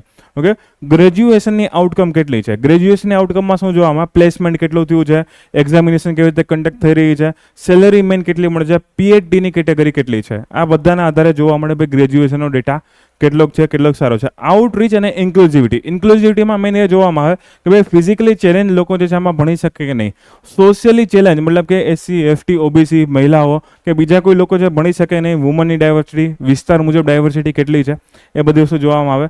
અને પરસેપ્શન આવે છે કે ભાઈ આસપાસના એમ્પ્લોઈઝ છે, એમાંથી નીકળેલા સ્ટુડન્ટ છે, એનો અભિપ્રાય કેવો રહી છે. તો એના આધારે જે છે આ 5 પેરામીટર છે. પણ આ 5 પેરામીટર હજી સુધી મેં જોયા નથી કે પૂછેલા હોય, પણ આ 5 પેરામીટર એકવાર ખાલી નામ વાંચવા. એ 5 પેરામીટરના આધારે શું કરવામાં આવે કે ભાઈ રેન્ક આપવામાં આવે. એના પેટા પેરામીટર્સ તો ઘણા બધા છે. ઓકે, તો અગેન કહું છું, પહેલાં તો ટીચિંગનો ડેટા જોવાનો. ઓકે, ટીચિંગનો ડેટા જોવાનો છે. બીજું રિસર્ચનો ડેટા જોવાનો છે. થર્ડ ડેટા જોવાનો છે ગ્રેજ્યુએશનની આઉટકમ, સેલેરી કેટલી મળે, PhD કેટલા લોકો કરે છે. એક છે સોશિયલ વાળો છે જેને ઇન્ક્લુઝિવિટી કહેવાય, એટલે કે સમાવેશિતા કહેવામાં આવે છે. અને એક છે પરસેપ્શન, લોકોનું મંતવ્ય કેવું છે, અભિપ્રાય કેવો છે XYZ કોલેજ પ્રત્યે અથવા તો ઇન્સ્ટિટ્યૂટ પ્રત્યે. ઓકે, તો આ 5 પોઈન્ટ મેં યાદ રાખવાના છે. હવે NIRF કોના દ્વારા આપવામાં આવે, પહેલાં તો એ જોજો, શિક્ષણ મંત્રાલય દ્વારા આપવામાં આવે છે. આ વર્ષે અથવા તો છેલ્લા ઘણા વર્ષોથી કોણ આગળ છે, તો કે ભાઈ IIT મદ્રાસ જે છે પહેલા નંબર રહે છે. કયા કયા કેટેગરીઝમાં? ઓવરઓલ કેટેગરી, મતલબ કે ઓવરઓલ કોલેજમાં સૌથી પહેલી કોણ છે? IIT મદ્રાસ છે. અને એન્જિનિયરિંગમાં પણ કોણ છે? એ આગળ રહેવાની છે. એના સિવાય IISc Bangalore, Indian institute of sciences Bengaluru જે છે એ આગળ છે યુનિવર્સિટીવાળા સેક્શનમાં અને રિસર્ચવાળા સેક્શનમાં એ આગળ છે. IIM અમદાવાદ મેનેજમેન્ટમાં આગળ છે. ઓકે, એમ્સ મેડિકલમાં આગળ છે. બસ આ 4ના નામ યાદ રાખશો. IIT મદ્રાસ બધી જગ્યાએ પહેલા નંબર છે. IISc બેંગ્લોર જે છે રિસર્ચમાં આગળ છે અને યુનિવર્સિટીની કેટેગરીમાં આગળ છે. IIM અમદાવાદ તો ભાઈ નામ જ છે, ઇન્ડિયન ઇન્સ્ટિટ્યૂટ મેનેજમેન્ટ, તો મેનેજમેન્ટમાં આગળ આવવાની. એમ્સ મેડિકલમાં ના ટીક કરો તો તમે કંઈક વિચારો તમારા પ્રત્યે. તો આ જે છે મેડિકલમાં, આ મેનેજમેન્ટમાં. ઓકે, અને IIT મદ્રાસ ઓવરઓલમાં હશે. ઓવરઓલ વાળી વધારે યાદ રાખજો. તો આટલી હશે. બીજી નીચે 2-4 સંસ્થાના નામ છે, પણ એ યાદ નહીં રાખો, ચાલશે. કેમ કે એવી તો કેટલી બધી સંસ્થા ભાગીદારી કરેલી છે, બધાને અલગ અલગ રેન્ક આપેલા છે. એ કંઈ રેન્ક આપણે યાદ રાખવાની જરૂર છે નહીં. મેઇન જે 3-4 સંસ્થા છે એના નામ યાદ રાખજો. NIRF, શિક્ષણ મંત્રાલય. ઓકે, 2015-16થી આ વસ્તુની શરૂઆત થઈ ગઈ છે, હજુ આપતા જ રહીએ છીએ આપણે. તો છેલ્લા ઘણા વર્ષોથી તમે જો IIT મદ્રાસ અને IISc બેંગ્લોર ઘણા વર્ષોથી આગળ રહી છે. 5 પેરામીટર્સ ટ્રાય કરો, યાદ રહી તો ઠીક છે, બાકી હજુ સુધી પૂછ્યા નથી એ લોકોએ. ડન. કેટેગરીઝ. ઓકે, એક લાસ્ટ ટાઈમ એક ઓર્ગનનો રિપોર્ટ કરાવેલો હતો અને ત્યારે નેશનલ ઓર્ગન ડે હતો. આ વખતે આવ્યો છે વર્લ્ડ ઓર્ગન ડે આવેલો છે, અંગદાનનો દિવસ છે વિશ્વનો આવેલો. પણ મેં આમાં બહુ મોટો આર્ટિકલ નથી કર્યો, અવડો જ કરેલો છે, કેમ કે ઓલરેડી એ આર્ટિકલ આપણે થોડો ઘણો ડિટેલમાં સમજેલો હતો ઓર્ગન ડોનેશન વાળો. તો એક યાદ રાખવાનું, ભારતનો અંગદાન દિવસ જે છે 3 ઓગસ્ટે હતો. પહેલા આપણે 27 નવેમ્બરે સેલિબ્રેટ કરતા હતા, પછી આપણે ચેન્જ કરીને 3 ઓગસ્ટ કર્યું, કેમ કે 3 ઓગસ્ટ 1984માં આપણે પહેલું જે હાર્ટ ટ્રાન્સપ્લાન્ટ કરેલું હતું એના કારણે. પણ વિશ્વમાં જે તમારે યાદ રાખવાનું 13મી ઓગસ્ટે જે છે ઓર્ગન ડોનેશન ડે છે ઉજવવામાં આવે છે, અંગદાન વિશેની માહિતી મેળવવા, અવેરનેસ માટે ને એ બધા માટે. થીમ આપેલી છે એક આ વખતે, તો એ થીમ તમારે કદાચ પૂછાઈ જાય, એને મેચિંગ કરવાનું પણ કહે, અથવા તો એમને સાવ સિમ્પલ વન લાઇનર પણ પૂછી લે. બી the reason four someone smile, કે ભાઈ કોઈની ખુશી માટેનું એક કારણ તમે બનો. ઓકે, સિમ્પલ છે, ફટાફટ જોઈ લ્યો. ઓકે, એસ્ટ્રોનોટ્સ જે છે ફસાઈ ગયા છે ઇન્ટરનેશનલ સ્પેસ સ્ટેશનમાં. તો સાયન્સમાં આપણે ભણેલા હતા ISS શું છે, ઇન્ટરનેશનલ સ્પેસ સ્ટેશન શું છે. તો ત્યાં જે છે 2 લોકો, એક ઇન્ડિયન ઓરિજિનના સુનિતા વિલિયમ્સ અને એક બીજા ભાઈ છે વિલમોર કરીને. હવે એ બંને પેલા માટે ગયા હતા એક્સપેરિમેન્ટ માટે નાસા થકી, પણ નાસાએ નહોતા મોકલેલા, એને મોકલેલા હતા અલગ અલગ બીજી સંસ્થા, પ્રાઇવેટ સંસ્થા મોકલેલા હતા. હવે એને પાછા લઈ આવવાનું કામ જે સંસ્થાનું હતું ને સ્ટાર લાઇનર પ્રોજેક્ટનું હતું, પણ એ પ્રોજેક્ટમાં ફોલ્ટ આવી ગયા અને પ્રોજેક્ટ લોન્ચ ના થઈ શક્યો અને ઓલા લોકો ત્યાં છે. એનું મિશન પૂરું થઈ જવાનું હતું, થઈ ગયું ઓલમોસ્ટ, પણ હવે એનું એક મિશન એક્સટેન્ડ કરવામાં આવ્યું ફરજિયાતપણે ફેબ્રુઆરી 2025 સુધી. એટલો ટાઈમ સ્પેસમાં એમને રહેવું પડશે આ ઇન્ટરનેશનલ સ્પેસ સ્ટેશનમાં. હવે એનાથી પ્રોબ્લેમ શું આવે? સૌથી પહેલી વસ્તુ, તમે સ્પેસમાં જેટલા વધારે રહ્યો ને એટલા તમારે હાડકા નબળા પડે.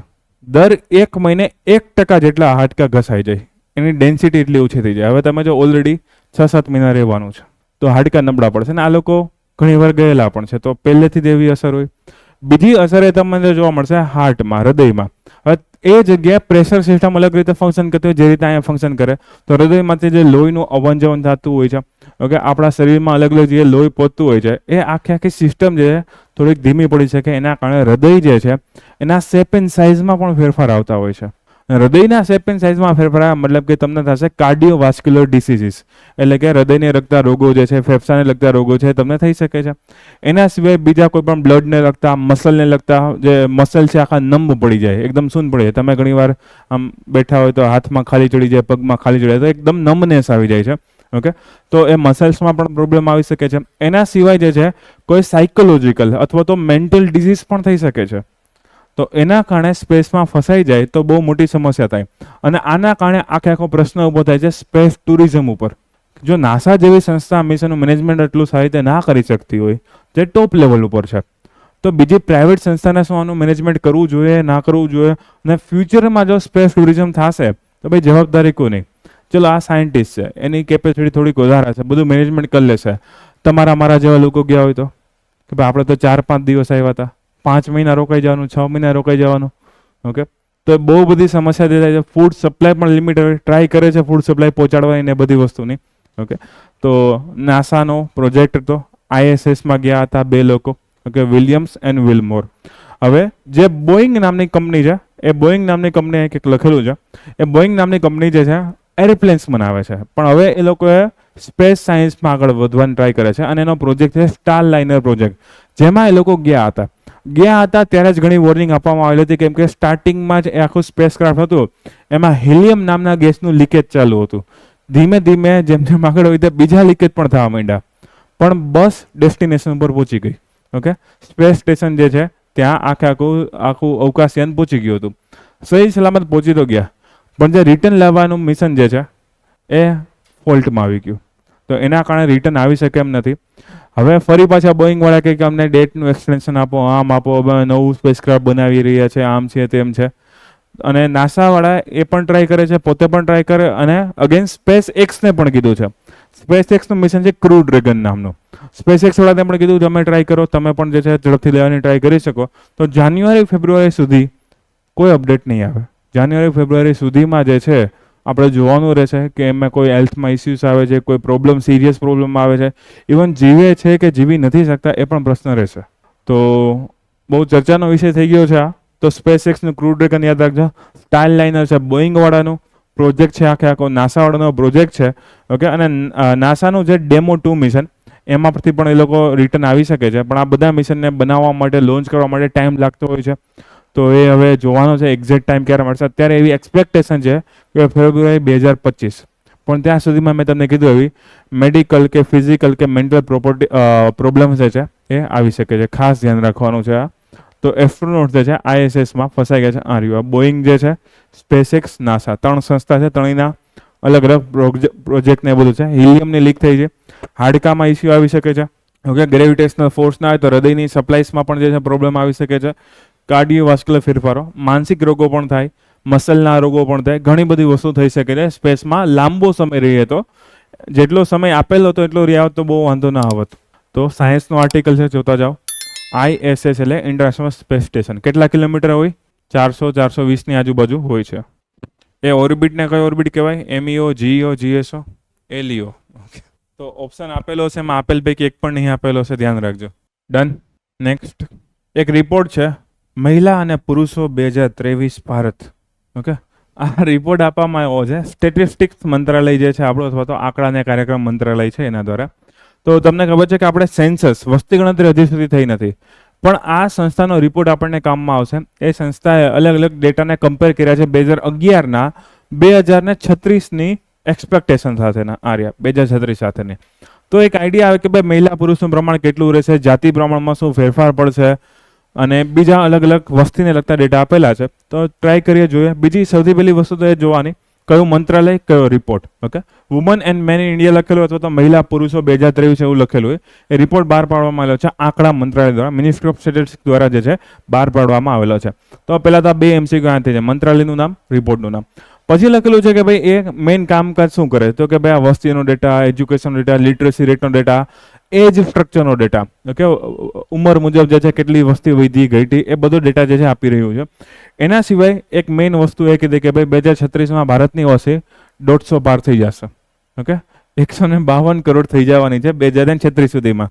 તો કોમ્પિટિશન વધતી જ જાય છે. તમે જો અત્યારે 142 કરોડ છે, 10 થી 11 વર્ષમાં કેટલું થઈ જશે? 152 કરોડ લગભગ થઈ જવાના છે. અને આ એક્સપેક્ટેશન છે. પછી તમે એમ કહો સર આમાં તો 151 જ થઈ, 160 થઈ ગઈ. ઓકે, તો એમાં મંત્રાલયને કાંઈ નહીં, એ બીજા તો રિપોર્ટ બહાર પાડ્યો છે કે એવું થઈ શકે, જેથી આપણે મેનેજમેન્ટ સારું કરી શકીએ, સિટીનું મેનેજમેન્ટ, વિલેજનું મેનેજમેન્ટ, એ બધું સારું કરી શકીએ છીએ. ઓકે, એક પ્રોબ્લેમ એ છે કે હજુ પણ ભારતમાં જાતિ પ્રમાણ બહુ ઓછું છે. મતલબ કે મહિલા અને સ્ત્રીનું પ્રમાણ દર 1000 પુરુષો કેટલી મહિલા હોય છે, તો કે ભાઈ 943 છે 2011 મુજબ. હવે એ ડેટામાં એ લોકો કીધું કે થોડોક પોઝિટિવ ટ્રેન્ડ જોવા મળશે અને એ મહિલા થઈ જશે 952 થવાની અપેક્ષા છે. ઓકે, હવે 952 હકીકતમાં ખરાબ કહેવાય. તો એક રીતે જોવા જાય તો પોઝિટિવ ન્યૂઝ છે કે હા થોડુંક પ્રમાણ વધશે. બીજું એ પણ જોવા જવું કે હજુ 10 વર્ષમાં બહુ મોટો ફેરફાર નહીં પડે. આ નાનકડો ફેરફાર થયો. 952 એટલે કે બહુ મોટો ડેટા ના થયો. જનરલી કોઈ સારું હોય તો એટલીસ્ટ 980-90 ની ઉપર તો હોવું જોઈએ એટલીસ્ટ. તો જે છે નેચરલી આપણે એમ કહી શકીએ કે સારું છે.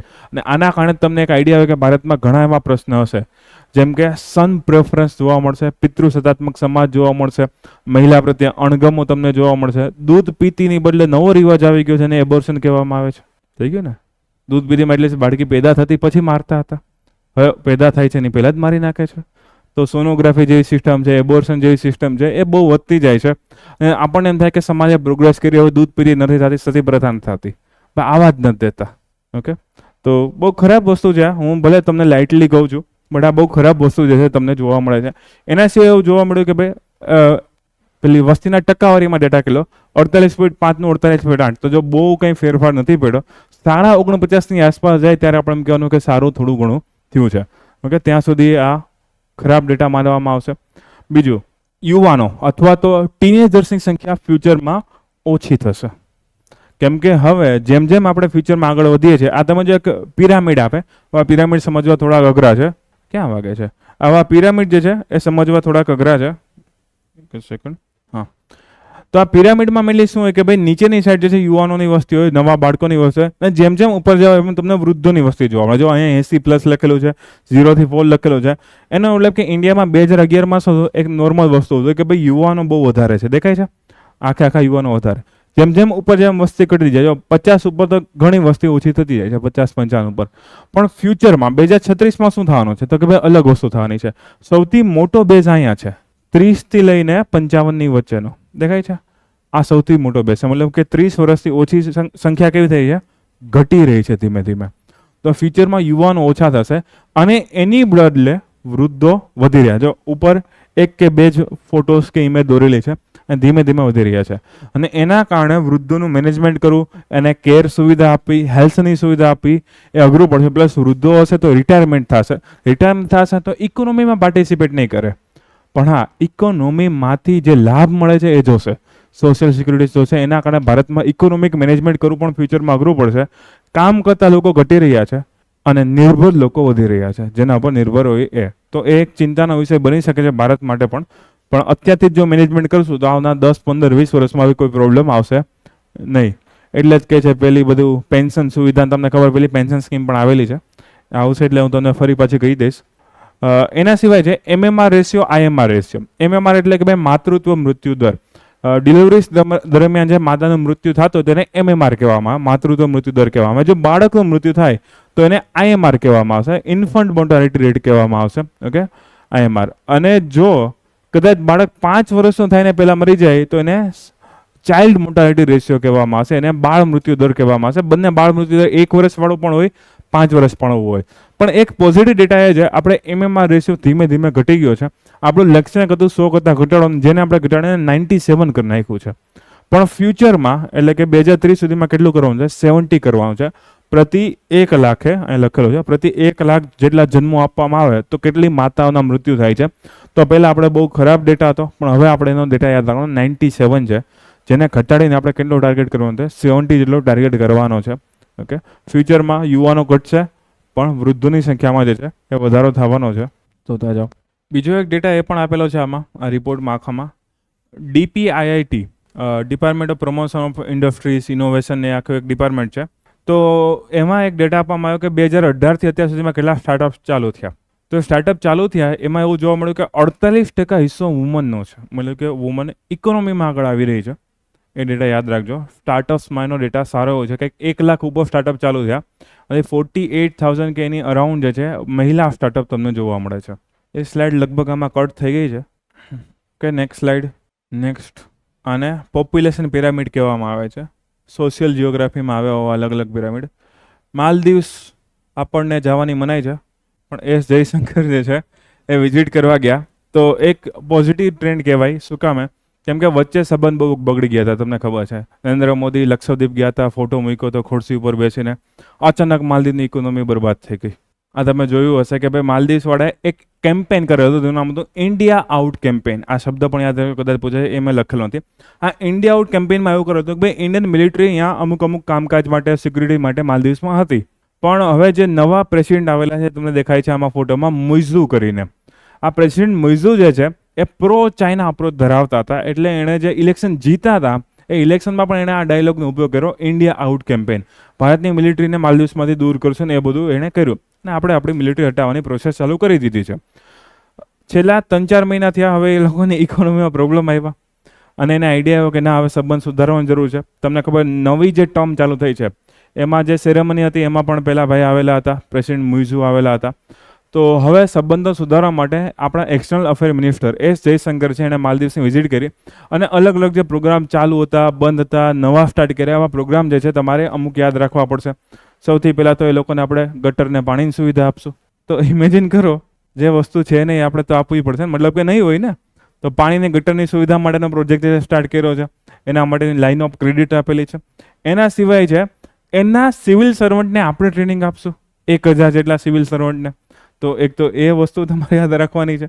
એના સિવાય છે યુપીઆઈની શરૂઆત, કે ભાઈ માલદીવ્સમાં હવે યુપીઆઈની શરૂઆત કરવામાં આવશે, તો તમે લોકો ફરવા જાઓ તો આરામથી પૈસા એક્સચેન્જની કોઈ માથાકૂટ નહીં, ફટાફટ પેમેન્ટ કરી દેવાનું, આવી જવાનું, જલસા કરવાના. ઓકે, કોમ્યુનિટી ડેવલપમેન્ટ પ્રોજેક્ટ, કે ભાઈ અલગ અલગ પ્રોજેક્ટ છે જેમાં હેલ્થને લગતા, શિક્ષણને લગતા એવા અલગ અલગ જે છે કોમ્યુનિટી પ્રોજેક્ટ છે એ પણ સ્ટાર્ટ કરવાના છે. તો એવા પ્રોજેક્ટની પણ વાત કરવામાં આવી છે. એના સિવાય છે એક પેડ માં કે નામની જે પહેલ નરેન્દ્ર મોદીએ સ્ટાર્ટ કરેલ છે, સેમ એક એવી પહેલ જે સ્ટાર્ટ કરી પ્રેસિડેન્ટ મુઇઝુએ. એમાં 5 મિલિયન ટ્રીઝ પ્રોજેક્ટ છે માલદીવ્સમાં. તો તમને આ બંને મેચ કરવાનું પણ પૂછી લે. તો એ બંને પહેલની હેઠળ આ લોકો એક વૃક્ષ ઉગાડેલું હતું, એક જ ઉગાડ્યું. ઓકે, તો એ વૃક્ષ ઉગાડેલું હતું, તો એક એ પણ યાદ રાખવાનું, આ બંને પહેલ છે. ગ્રેટર માલે, તો માલદીવ્સની રાજધાનીનું નામ શું છે? માલે. તો માલેની આસપાસના ટાપુની સાથે કનેક્ટિવિટી કરવી છે તો એ પ્રોજેક્ટનું નામ છે ગ્રેટર માલે કનેક્ટિવિટી. ઓકે, તો એની આસપાસના ટાપુના નામ અહીંયા લખેલા છે પણ એટલા કામના નથી. ખાલી આ પ્રોજેક્ટનું નામ રાખજો. તમને એવો પ્રશ્ન સાવ સિમ્પલ પૂછી રહી કે આ પ્રોજેક્ટ કયા દેશનો છે, એમાં મદદ કોણ કરી રહ્યું છે? ભાઈ ભારત મદદ કરી રહ્યું છે. આ પ્રોજેક્ટ આસપાસના ટાપુની સાથે કનેક્ટિવિટી વધારવા માટે છે. ઓકે, તો ગ્રેટર માલે પ્રોજેક્ટ. તો ઘણા બધા પ્રોજેક્ટ છે, ઘણી બધી વસ્તુ અમુક તો મેં લીધી નથી. તો વિચાર કરો, બિચારા એક એક્સટર્નલ અફેર્સ મિનિસ્ટર ગયા આટલું કરીને આવ્યા, તો પીએમ પ્રેસિડેન્ટ જાય તો કેટલી મોજે મોજ પડી જાય માલદીવ્સ વાળાને. પણ કાંઈ વાંધો નહીં, તો થોડાક સંબંધો સારા થાય. બિચારા હસીને વાત કરે છે, કાંઈ વાંધો નહીં. તો હવે માલદીવ્સનો રસ્તો ફરી પાછો ઓપન થઈ ગયો છે, એમ આપણે યાદ રાખશું. તો એક સંબંધ સારો થાય તો એનાથી ફાયદો શું થશે? ઇન્ડિયન ઓશનમાં શાંતિ સ્થિરતાની સ્થાપના થશે. ચાઇનાવાળા આપણા પડોશી વચ્ચે હેરાન નહીં કરી શકે. હું એમ કહું કે આ બે લોકો શાંતિથી બેઠા હોય અને હું એ બંનેના કાન ભરું કે ભાઈ આ તો આમ કહેતી હતી ને આ તો આમ કહેતી હતી. ઓકે, તો એ બંને વચ્ચે બાંધવાન થઈ જાય. તો કોઈ બીજો દેશ શું કામ પડોશી વચ્ચે આવવો જોઈએ? તો એક હિન્દ મહાસાગરમાં શાંતિ માટે, સમૃદ્ધિ માટે જે માલદીવ્સ અને ભારત પાર્ટનર બની રહી એ વધારે સારું છે. ના બની રહી તો આપણને બહુ ફેર પડશે નહીં, કેમ કે આપણે મોરિશિયસ સાથે સારા સંબંધો છે. માલદીવ્સની નજીક થોડા આગળ વયા જાવ તો મોરિશિયસ આવે. મોરિશિયસની એક ઓફિશિયલ લેંગ્વેજ બિહારી છે. ઓકે, બીજું આપણી પાસે લક્ષદ્વીપ પણ છે, અંદમાન પણ છે. તો ફરવા માટે એવું કંઈ નથી કે આપણી પાસે ઓછી જગ્યા છે, ઘણી જગ્યા છે. તો માલદીવ્સ છે, આ પ્રોજેક્ટ આપણે સ્ટાર્ટ કરેલા છે, તો એ યાદ રાખજો, જોઈ લ્યો. માલદીવ્સની વિઝિટ આઈઆરનો ટોપિક છે આખો. Okay, next slide. જાને ભાઈ જાને. માલદીવ્સ એક પ્રકારના કોરલ ટાપુઓ છે, પણ યાદ રાખજો. માલદીવ્સ, મોરિશિયસ, લક્ષદ્વીપ ત્રણે એક પ્રકારના કોરલ ટાપુઓ છે. મસ્ત છે, ફરવા જેવું છે. પણ લક્ષદ્વીપ પહેલા જાજો. ડન. સિંહ દિવસ, સરસ. 2 દિવસ, એક સિંહ ને એક હાથી. લાસ્ટ ટાઈમ એક વાઘ દિવસ હતો. ઓકે, તો 2 દિવસ જોઈ લે, સિંહ દિવસ અને હાથી દિવસ. તો વર્લ્ડ લાયન ડે છે. એક સંસ્થાનું નામ યાદ રાખવાનું, બિગ કેટ્સ રેસ્ક્યુ. ઓકે, એ સંસ્થા દ્વારા 10મી ઓગસ્ટના રોજ જે છે ઉજવવામાં આવે છે આ લાયન ડે, સિંહ દિવસ જે છે ઉજવવામાં છે. સિંહની સંખ્યા ખાસ યાદ રાખવાની. ભારતમાં કેટલી? 614. બધી કઈ જગ્યા હશે? ગુજરાતમાં જ હશે. ઓકે, તો એશિયાટિક લાયન અને આફ્રિકન લાયન, 2 લાયન જોવા મળે છે. એમાંથી એશિયાટિક લાયન આખા વિશ્વમાં એક જ જગ્યાએ, એક જ એરિયામાં છે. સાસણ, ગીર, જુનાગઢની આસપાસનો જેટલો એરિયા છે, એકલું જુનાગઢની આસપાસના 2-3 જિલ્લા બીજા પણ આવી જશે. તો એ બધી જગ્યા કેટલા સિંહ તમને જોવા મળશે? 674. મતલબ કે સંખ્યામાં વધારો તમને થયો છે, વધારો થતો જોવા મળે છે, જે એક સારી વાત છે, એક પોઝિટિવ વાત છે. એના સિવાય બીજી વસ્તુ એ છે કે આપણે પ્રોજેક્ટ લાયન સ્ટાર્ટ કરેલો હતો. એ પ્રોજેક્ટ લાયનનો સક્સેસ દેખાડે છે આ વસ્તુ કે ભાઈ સિંહનું મેનેજમેન્ટ વધારે સારી રીતે આપણે કરી શકીએ છીએ. સિંહનું એવરેજ આયુષ્ય હોય છે 10 થી 14 વર્ષનું હોય છે. જનરલી 12 વર્ષ જ માનવામાં, પણ 10 થી 14 વર્ષનું એવરેજ આયુષ્ય તમને જોવા મળે. સર્વોચ્ચ શિકારી પ્રજાતિ છે કે ભાઈ એના કરતાં મોટું શિકારી એ એરિયામાં બીજું કોઈ તમને જોવા નહીં મળે. ઓકે, અને સિંહની વસ્તી એક સમયે જે રેડ એરિયા દેખાય છે ને ત્યાં સુધી હતી, હવે બ્લુ એરિયા દેખાય છે ને ત્યાં સુધી છે. તો ઇમેજિન કરો માણસે કેટલો પર્યાવરણનો વિનાશ કરેલો હશે. કે સિંહ પણ ઓછા થઈ ગયા, સૌથી મોટા શિકારી જે છે એ ઓછા થઈ ગયા છે. અને આ બધા આફ્રિકન લાયનના એરિયા છે. એક જ એરિયા છે એશિયાટિક લાયનનો છે, દેખાય છે સાવ નાનો એવો અહીંયા. તો આ એક એશિયાટિક લાયનનો એરિયા છે, બાકી બધા એરિયા ક્યાં છે? આફ્રિકન લાયનના એરિયા છે. અને એક સમય એવો પણ હતો સિંહ કિનારા પાસે પણ તમને જોવા મળે, બીચીસમાં રખડતા મસ્ત મજાના. ઓકે, તો કિનારાના વિસ્તાર હોય, શું કહેવાય અહીંયા સહારાના રણના વિસ્તાર હોય, ઘણા જંગલો છે. આ બધા વચ્ચેના ભાગમાં શું છે? ઘણા જંગલો આવેલા છે. તો ઇવન ઘણી બધી રેન્જમાં, ઘણા બધા અલગ અલગ ફોરેસ્ટ ટાઈપમાં, ઘણા બધા અલગ અલગ એન્વાયરમેન્ટમાં તમને સિંહ જોવા મળતા હતા. ઇવન તમે જો અહીંયા સુધી જોવા મળતા હતા. તો સિંહની સંખ્યા ઉત્તરોત્તર વધતી જાય છે. તો એ તમે યાદ રાખજો કે ભાઈ ઓલમોસ્ટ આ બધો ડેટા ગુજરાતનો જોવાનો છે. તો ગુજરાતમાં તમે જો કે ભાઈ એક સમય હતો 284, 300, 400, 500 ક્રમશઃ આપણે વધતા જાય છે. તો એક સારો ડેટા જોવામાં આવે છે. બીજી વસ્તુ, સિંહમાં 2 પ્રજાતિ યાદ રાખજો, આફ્રિકન લાયન, એશિયાટિક લાયન. તો પેન્થેરા લિયો અને પેન્થેરા લિયો પર્સિકા. તો આપણે કયું આવશે? પેન્થેરા લિયો પર્સિકા આવશે. ઓકે, એ યાદ રાખવાનું. લિયો કહી તો એ આફ્રિકન સિંહ આવશે. સિંગલ લિયો તો ખાલી સિંહ આવશે. ઓકે, તો પેન્થેરા લિયો જ ખાલી લખેલું હોય તો ખાલી સિંહ જે છે જોવા મળશે. 2 પેટા પ્રજાતિ તો પાછળનું તમારે જોવાનું કે શું છે શું નથી. IUCNની રેડ લિસ્ટ લખેલી છે. આફ્રિકામાં તો સિંહ વધારે સંખ્યામાં તો કઈ આવે? વનરેબલ કેટેગરી, સંવેદનશીલ છે. ઓકે, એટલી બધી વધારે નથી કે એને આપણે કોઈ કેટેગરીમાં ના મૂક્યા. પણ ઇન્ડિયામાં સિંહ ઓછા છે એટલે કઈ કેટેગરીમાં રાખવું? એન્ડેન્જર્ડ, ખતરનાક કેટેગરીમાં રાખેલું. 3 કેટેગરી આવે, એક વનરેબલ આવે, એન્ડેન્જર્ડ, ક્રિટિકલી એન્ડેન્જર્ડ આવે, પછી થઈ જાય એક્સટિંક્ટ. મતલબ કે ખાલી થઈ જાય. તો વનરેબલ હોય તો થોડીક ઓછી ચિંતા છે, એન્ડેજરમાં થોડીક વધારે ચિંતા છે, ક્રિટિકલી એન્ડેજરમાં બહુ જ વધારે ચિંતા તમને જોવા મળશે. એક્સટિંગમાં જરાય ચિંતા નહીં, કેમ કે છે જ નહીં હવે.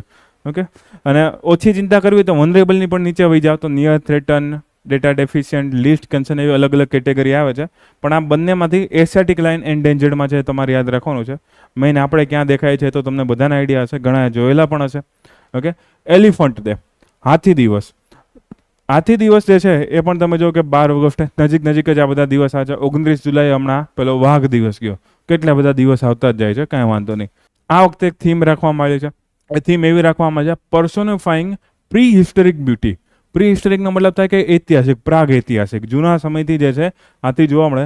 થિયોલોજીકલ રિલેવન્સ, ધર્મમાં કઈ કઈ જગ્યાએ હાથી જોવા મળે છે એ, અને એન્વાયરમેન્ટલ ઇમ્પોર્ટન્સ. બહુ મોટી થીમ રાખેલી છે હાથીની, હાથી જેટલી જ થીમ રાખેલી છે.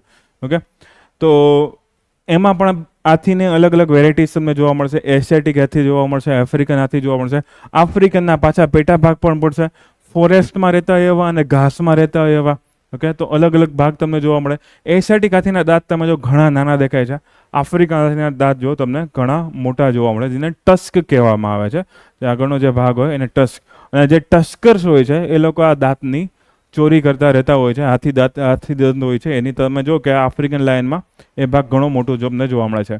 તો વર્લ્ડ એલિફન્ટ છે, 2 પ્રકારના હાથીઓ, એશિયાટિક અને આફ્રિકન. આફ્રિકનમાં પાછા પેટા ભાગ પડવાના છે. એ પેટા ભાગનું લિસ્ટ આપેલું છે કે કયા કયા તમને જોવા મળે. આફ્રિકામાં ફોરેસ્ટ એલિફન્ટ જોવા મળે છે. આફ્રિકામાં જે સવાના એટલે કે ઘાસના મેદાનનો વિસ્તાર હોય છે એ વાળો ભાગ તમને જોવા મળે. અને એશિયાટિક એલિફન્ટ જોવા મળે. બધામાં તમે જો એન્ડેન્જર્ડ એક આવશે, ક્રિટિકલી એન્ડેન્જર્ડ તમને જોવા મળશે. આપણે કયો યાદ રાખવાનું, એશિયાટિક એલિફન્ટ. એને એલિફસ મેક્સિમસ કહેવામાં આવે છે, મેક્સિમસ, મોટી સાઇઝ. ઓકે, અને અત્યારે જો પૃથ્વી ઉપર જે પણ જમીની પ્રાણી હોય એમાં હાથીનું સ્થાન સારું એવું છે. અને સૌથી મોટો શું કહેવાય, જેસ્ટેશન પીરિયડ, મતલબ કે માતાના ગર્ભમાં બાળક 22 મહિના રહે છે. એ સૌથી મોટો છે જમીની કોઈ પણ પ્રાણી હોય એના માટેનો. ઓકે, તો આ 22 મહિનાનો ટાઈમ કદાચ પૂછે તો ધ્યાન રાખી શકો છો. અને બાકી વર્લ્ડ એલિફન્ટ ડે છે. હાથીની સંખ્યા ભારતમાં બહુ સારી છે. ઘણા બધા રાજ્યોમાં તમને હાથી જોવા મળે. લગભગ મોસ્ટ ઓફ રાજ્યોમાં તમને હાથી જોવા મળે. સાઉથના સ્ટેટમાં સારા એવા એનું રિસ્પેક્ટ પણ તમને જોવા મળે. કર્ણાટક હોય, કેરળ હોય, તમિલનાડુ હોય. મહાવત નામનું નામ તમે સાંભળ્યું છે, હાથીનું જે પાલન પોષણ કરતા હોય ને એ બધી વસ્તુ. એક સમય આવેલો હતો કે હાથી તમે સર્કસમાં જોવા મળતા હતા, પણ હવે સર્કસ પણ બંધ થઈ ગયા છે. સબ સહારન આફ્રિકા એટલે સહારાના રણની નીચેનો ભાગ, એને સબ સહારન કહેવામાં આવશે. નેક્સ્ટ તો વસ્તી જમણ છેલ્લા 2 વાળી યાદ રાખજો, 15 અને 20. આના પરથી એક આઈડિયા આવે તમને કે વસ્તી ગણતરી કેટલા વર્ષે થાય છે. 5 વર્ષે થાય છે. ઓકે, તો નેક્સ્ટ ક્યારે આવશે, નેક્સ્ટ યર આવી જશે, ત્યારે જોશું કેટલા હાથી નહીં સિંહ છે. રેડી? લાયનમાં તો કહી ના શકું, એક જ છે એટલે. એલિફન્ટ રિઝર્વ આખા ભારતમાં કેટલા છે ને મેઇનના નામ જોઈને આવજો. Elephant reserves. Ready? Next article છે બાયોફ્યુલ દિવસનો. પાછો એક દિવસ આવી ગયો. દિવસ આવે ને આપણા દિવસ વધતા જાય છે. ઓકે, તો બાયોફ્યુલને શું કહીશું, જૈવ ઇંધણ કહેવામાં આવશે. આ જૈવ ઇંધણ જે છે મેઇનલી 2 ટાઈપના આપણને જોવા મળે છે. એક તો ઇથેનોલ હોય અથવા તો એક તો બાયોડીઝલ હોય છે. તો ઇથેનોલ બ્લેન્ડિંગ પ્રોગ્રામ છે કે જેમાં તમને આઈડિયા હોય કે તમે બાઇકમાં પેટ્રોલ પુરાવા જાઓ તો એમાં લખેલું હોય E20, E25, E10 એવું લખેલું હશે. ક્યારેક ભાવની સિવાય પણ જોજો આજુબાજુમાં, એટલે લખેલું હશે. પેટ્રોલ પંપ હશે ને એમાં ગ્રીન કલરમાં આવું E20, E25 કે E10 જેવો પેટ્રોલ પંપ એવું લખેલું હશે. એનો મતલબ કે એમાં ઇથેનોલ મિક્સ કરવામાં આવેલું છે. 10%, 15%, જેટલો આંકડો હોય એટલો. તો એ ઇથેનોલથી આપણને ફાયદો શું થાય, તો કે ભાઈ એક તો પર્યાવરણ માટે સારું, આપણે બહુ ઊંડેથી માઇનિંગ કરીને ઓઇલ નહીં કાઢવું પડે. બીજું ઇકોનોમી માટે સારું, અરબ દેશો કે બીજા કોઈ દેશો પાસેથી જે આપણે ઓઇલ રહીએ છીએ એનું આપણે બિલ ઘટશે. ત્રીજો ફાયદો એ કે આપણે ખેડૂતોને આ પૈસા મળશે. ભારત દેશમાં જ આ પૈસા રહેવાના છે. અને આ વસ્તુ એવી છે તમે ઉગાડેલી. હવે ઇથેનોલ માટેના કોઈ પણ પાક હશે, જેમ કે મકાઈ ઉગી, શેરડી ઉગી, કોઈ પણ ઉગ્યું, ત્યારે એણે શું કર્યું છે, કાર્બન ડાયોક્સાઇડ ખેંચ્યો છે. આ બધા વૃક્ષ તો એવી જ રીતે ઉગે છે, તો એ કાર્બન ડાયોક્સાઇડ ખેંચ્યો છે, તમે યુઝ કરો ત્યારે પાછો વયો જાય છે. પાછો નવો પાક લ્યો છો, મકાઈનો, શેરડીનો, ચોખાનો, કોઈ પણ પાછો આવી જાય. મતલબ એક સાયકલ છે. નવો કાર્બન ડાયોક્સાઇડ ઉત્સર્જન થશે નહીં. તો પર્યાવરણમાં પણ આમાં ઘણો બેનિફિટ થવાનો છે. પણ ઘણી વખત આમાં એક સમસ્યા જોવા મળે, બાયોડીઝલ હોય કે ઇથેનોલ, એન્જિન તમારે સુધારવું પડે. એન્જિન જે છે એને અપગ્રેડ કરાવવું પડે. કોઈ પણ બાઇકમાં કે કોઈ પણ કારમાં ઇથેનોલ નહીં ચાલે. તમારે એન્જિન અપગ્રેડ કરવું હોય, તમને ખબર હોય BS4, BS6 એવા એન્જિન આવવા માંડ્યા છે. તો એમાં જે છે ઇથેનોલ જે છે ચાલી શકે છે, બાકી નહીં ચાલે. ઘણી જગ્યાએ ઇલીગલ બાયોડીઝલ વેચાતા હોય છે સિક્રેટલી, કોઈ હાઈવેના કોર્નરમાં, નુક્કડમાં ને એ બધી જગ્યાએ. અને ટ્રક ડ્રાઈવર્સ અમુક રૂપિયા બચાવવા માટે વાપરે, કે ભાઈ ટ્રક હોય, કોઈ જતો હોય દિલ્હીથી મુંબઈ જતો હોય તો એના કેટલા બધા લીટર જે છે ડીઝલનો ઉપયોગ થતો હોય. હવે હું એમ કહું કે કોઈ ડીઝલ તમને 85 રૂપિયાનું મળે અને બાયોડીઝલ કોઈ જગ્યાએ 70 રૂપિયાનું મળે, 15 રૂપિયાનો ફાયદો થયો. માની લો કે 1000 લીટર ડીઝલ પુરાવાનું છે, 15 ગુણ્યા 1000 કેટલા થશે? 15000 થશે. એક દિવસનો આરામથી ફાયદો થઈ ગયો. તો બાયોડીઝલ જે છે ઘણી જગ્યાએ ઇલીગલ પૂરવામાં આવતો હોય, પણ જો ઇલીગલ છે કંઈક પ્રોબ્લેમ હશે ને, કાં તો સરકાર દ્વારા સર્ટિફિકેટ નહીં મળેલું હોય, એનું ફિલ્ટ્રેશન પ્રોપર નહીં થયું હોય, એમાં સેફ્ટી સિક્યુરિટી પ્રોપર નહીં રાખેલું, એનાથી પ્રોબ્લેમ ટ્રક ડ્રાઈવરને નહીં આવે, ટ્રકને આવશે. લાંબા સમય એન્જિન બગડી જાય, એમાં કાટ ખાવાની સમસ્યા આવી શકે છે, એન્જિનમાં અવાજ આવી શકે, એવી કોઈ સમસ્યા આવી શકે. સરકાર દ્વારા પ્રમાણિત ઇથેનોલ કે બાયોડીઝલ હોય એનો જ ઉપયોગ કરવાનો રહે છે. ફાયદા ઘણા છે, નો ડાઉટ. અને બાયોફ્યુઅલ જે છે એની ઘણી જનરેશન પણ તમને જોવા મળશે, જેમ કે 1G 2G 3G 4G. તો 1G 2G એ બે અત્યારે ન્યૂઝમાં હોય છે. ફર્સ્ટ જનરેશન બાયોફ્યુઅલમાં એવું હશે કે એ બાયોફ્યુઅલ, એ જૈવ ઇંધણ જે મેળવવામાં આવે એમાં ખાદ્ય ખોરાક જે છે એનો ઉપયોગ કરવામાં આવે, જેમ કે શેરડી હમણાં આપણે જોઈએ, મકાઈ જોઈએ. તો બે ઓપ્શન થયા આપણા માટે, કાં તો શેરડી તમે ખાઈ શકો, કાં તો એનો રસ તમે બાઇકમાં નાખી શકો. તો આનાથી પ્રોબ્લેમ શું આવશે? ખાદ્ય સુરક્ષા અને ઉર્જા સુરક્ષા સામે સામે આવી જશે. હવે ખાદ્ય સુરક્ષા અને ઉર્જા સુરક્ષા સામે સામે તો પ્રશ્ન થશે ને કે ભાઈ હું બધી શેરડીનો ઉપયોગ જો બાયોફ્યુઅલ બનાવવામાં કરીશ તો ખાંડનો ભાવ કાલ વધી જશે અને એના કારણે ગરીબ લોકોને વધારે હેરાન થશે. હા, જે લોકો પાસે બાઇક છે ને કાર છે એને વધારે ફાયદો થવાનો છે, કેમ કે ફ્યુલનો ભાવ કદાચ ઘટી શકે છે, ખેડૂતોને ફાયદો થાય, શેરડીનું વેચાણ વધારે થાય, ઇથેનોલ બનાવવાળી કંપનીને ફાયદો થવાનો છે. તો પહેલું બાયોફ્યુલ જે છે પહેલા જનરેશનનું, એમાં પ્રશ્ન આવે છે ફૂડ વર્સેસ ફ્યુલની. કાં તો ખાવું કાં તો ફરવું, બે ભેગું નહીં થાય. ઓકે, તો ખેતરમાંથી જે વસ્તુ ઉપયોગમાં લેવાશે તો એમાંથી આ પ્રોબ્લેમ રહેવાની છે. તો બીજી જનરેશનનો બાયોફ્યુલ બનાવવામાં આવ્યું કે ભાઈ એમાં એવી વસ્તુ લે કે જેનો ખોરાક તરીકે ઉપયોગ ના થતો હોય. તો ખોરાક તરીકે ના ઉપયોગ થતો હોય તો મતલબ કે કોઈ એવી વેસ્ટ વસ્તુ છે, કોઈ આપણે રસોડાનો વેસ્ટ રાખી દીધો, કોઈ ઓઇલનો વેસ્ટ રાખી દીધો છે, કોઈ ચોખા ઉગેડા અને એમાં પછી જે કોઈ બગાસી વિધિ છે કે એવી કોઈ વસ્તુ વધેલી છે. ઇન શોર્ટ એવા અલગ અલગ વેસ્ટ જનરેટ કરવાના છે, જે ફોરેસ્ટના હોય, એગ્રીકલ્ચરના હોય, આપણા રસોડાના હોય, બાયોમાસના હોય, કોઈ પણ વેસ્ટ હોય. તો એમાંથી પ્રોસેસ કરીને બનાવવાનો. તો આમાં એક પ્રશ્ન તો જે આવ્યો, ફૂડની બદલે નોન ફૂડ આવ્યું. ખેતીની જમીનનો ઉપયોગ તો થશે. તો ખેતીની જમીનમાં માની લો કે તમે જેથ્રોફા નામનું ફ્રૂટ ઉગાડો છો કે બીજી કોઈ વસ્તુ ઉગાડો, ફોરેસ્ટમાંથી કોઈ એવું જંગલમાંથી કોઈ એવી પ્રજાતિ ઉગાડો છો કે એનામાંથી બાયોફ્યુલ વધારે મળી શકે.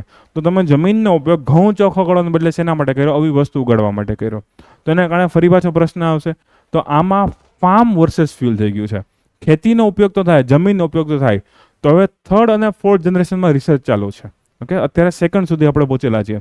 થર્ડ જનરેશન બાયોફ્યુલમાં શું આવશે કે ભાઈ એમાં હવે આપણે એવું કરવાનું, સૂક્ષ્મજીવો જેમ કે કોઈ આલ્ગી હોય, શેવાળ હોય, જે હમણાં આપણે વાત કરતા હતા, એવા અલગ અલગ શેવાળ છે કે સૂક્ષ્મજીવો છે કે જેમાં લેન્ડની જરૂરિયાત નથી, જમીનની જરૂરિયાત નથી, એના દ્વારા તમે જો ઉગાડી શકતા હોય સૂક્ષ્મજીવો દ્વારા, તો એ તમે થર્ડ જનરેશનમાં જશો. ફોર્થ જનરેશન જે છે આનું જ એક્સટેન્શન છે. તમારે હવે ખાલી લેબમાં અલગ અલગ કેમિકલનો ઉપયોગ કરીને બાયોફ્યુલ બનાવવાનું, મતલબ કે પેટ્રોલ ડીઝલ હવે તમે લેબમાં બનાવી શકો. એ સુધીનું રિસર્ચ પહોંચી જાય ત્યારે આપણે આવશે ફોર્થ. પણ અત્યારે આજે આપણે થર્ડમાં રિસર્ચ ફેઝ ઉપર છીએ કે સૂક્ષ્મ જીવોમાંથી કઈ રીતે આ બાયોફ્યુલ બનાવવામાં આવશે એના ઉપરથી પહેલા બે સ્ટેજ આપણને મળી ગયા છે. ફૂડ સોર્સિસમાંથી આરામથી મળી જાય છે, નોન ફૂડ સોર્સિસમાંથી પણ મળવા મળ્યું અથવા વેસ્ટમાંથી પણ મળવા મળ્યું છે. થર્ડ અને ફોર્થ હજી બાકી છે. થર્ડમાં સૂક્ષ્મજીવો, ફોર્થમાં લેબ અથવા તો બાયોટેકનોલોજીનો ઉપયોગ કરવામાં આવશે. તો આ બંને જ્યારે આવશે ત્યારે કદાચ ઓઇલનો ભાવ બહુ ઘટી જાય, ફાયદો પણ થાય, તમને ફટાફટ મજા આવશે પેટ્રોલ ફેરવવાની, બાઇકમાં રખડવાની. ઓકે, તો એ ધ્યાન રાખજો. હા, પણ પેટ્રોલ પંપવાળા લોકોને પ્રોબ્લેમ આવશે. બીજી વસ્તુ કે ભારતમાં એવા કયા કયા પ્રોગ્રામ છે કે જે બાયોફ્યુલ માટે ચાલી રહ્યા છે. તો તમે જોઈ શકો કે ઘણા બધા પ્રોગ્રામ જે છે આપણે ચાલી રહ્યા છે બાયોફ્યુલને લગતા. એક તો એક આપણે નેશનલ પોલિસી જાહેર કરી છે 2018માં. ઓકે, એની અંદર મેઇન વાત કરવામાં આવી કે બાયોફ્યુલમાં શું રાખવાનું, શું ધ્યાન રાખવાનું. જે મેં કીધું EBP, એથેનોલ બ્લેન્ડિંગ પ્રોગ્રામ જે છે ધ્યાન રાખવાનું. મેક ઇન ઇન્ડિયામાં આપણને ફાયદો થશે, ખેડૂતોને ફાયદો થશે. ટાર્ગેટ યાદ રાખવાનો છે 20% જેટલો જે છે ટાર્ગેટ આપણે રાખેલો છે. પેટ્રોલની સાથે કેટલું મિક્સ કરવાનું? ઇથેનોલ 20% મિક્સ કરવાનું છે. ઓકે, એના સિવાય જે છે GST જે છે ઘટાડી દીધો છે, 18%માંથી 5% કરી દીધો છે.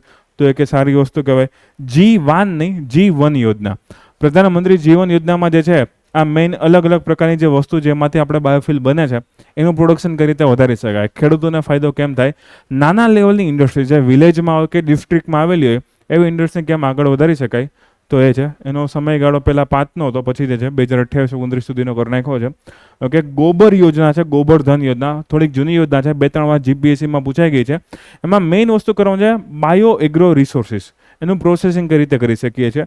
તો મેઇનલી બાયોગેસ જે આપણા કૃષિના કચરામાંથી મળે, માનવીય કચરામાંથી મળે, જૈવિક કચરામાંથી મળે, તો એવા બાયોગેસ. જો ગોબરનો મિનિંગ બહુ આખો સરકારે ગોબરનું પણ ફૂલ ફોર્મ કાઢી નાખ્યું છે, તો યાદ રાખવું પડશે તમારે. પણ હવે જૂનું થઈ ગયું છે, આ બધી પોલિસીસ જૂની છે.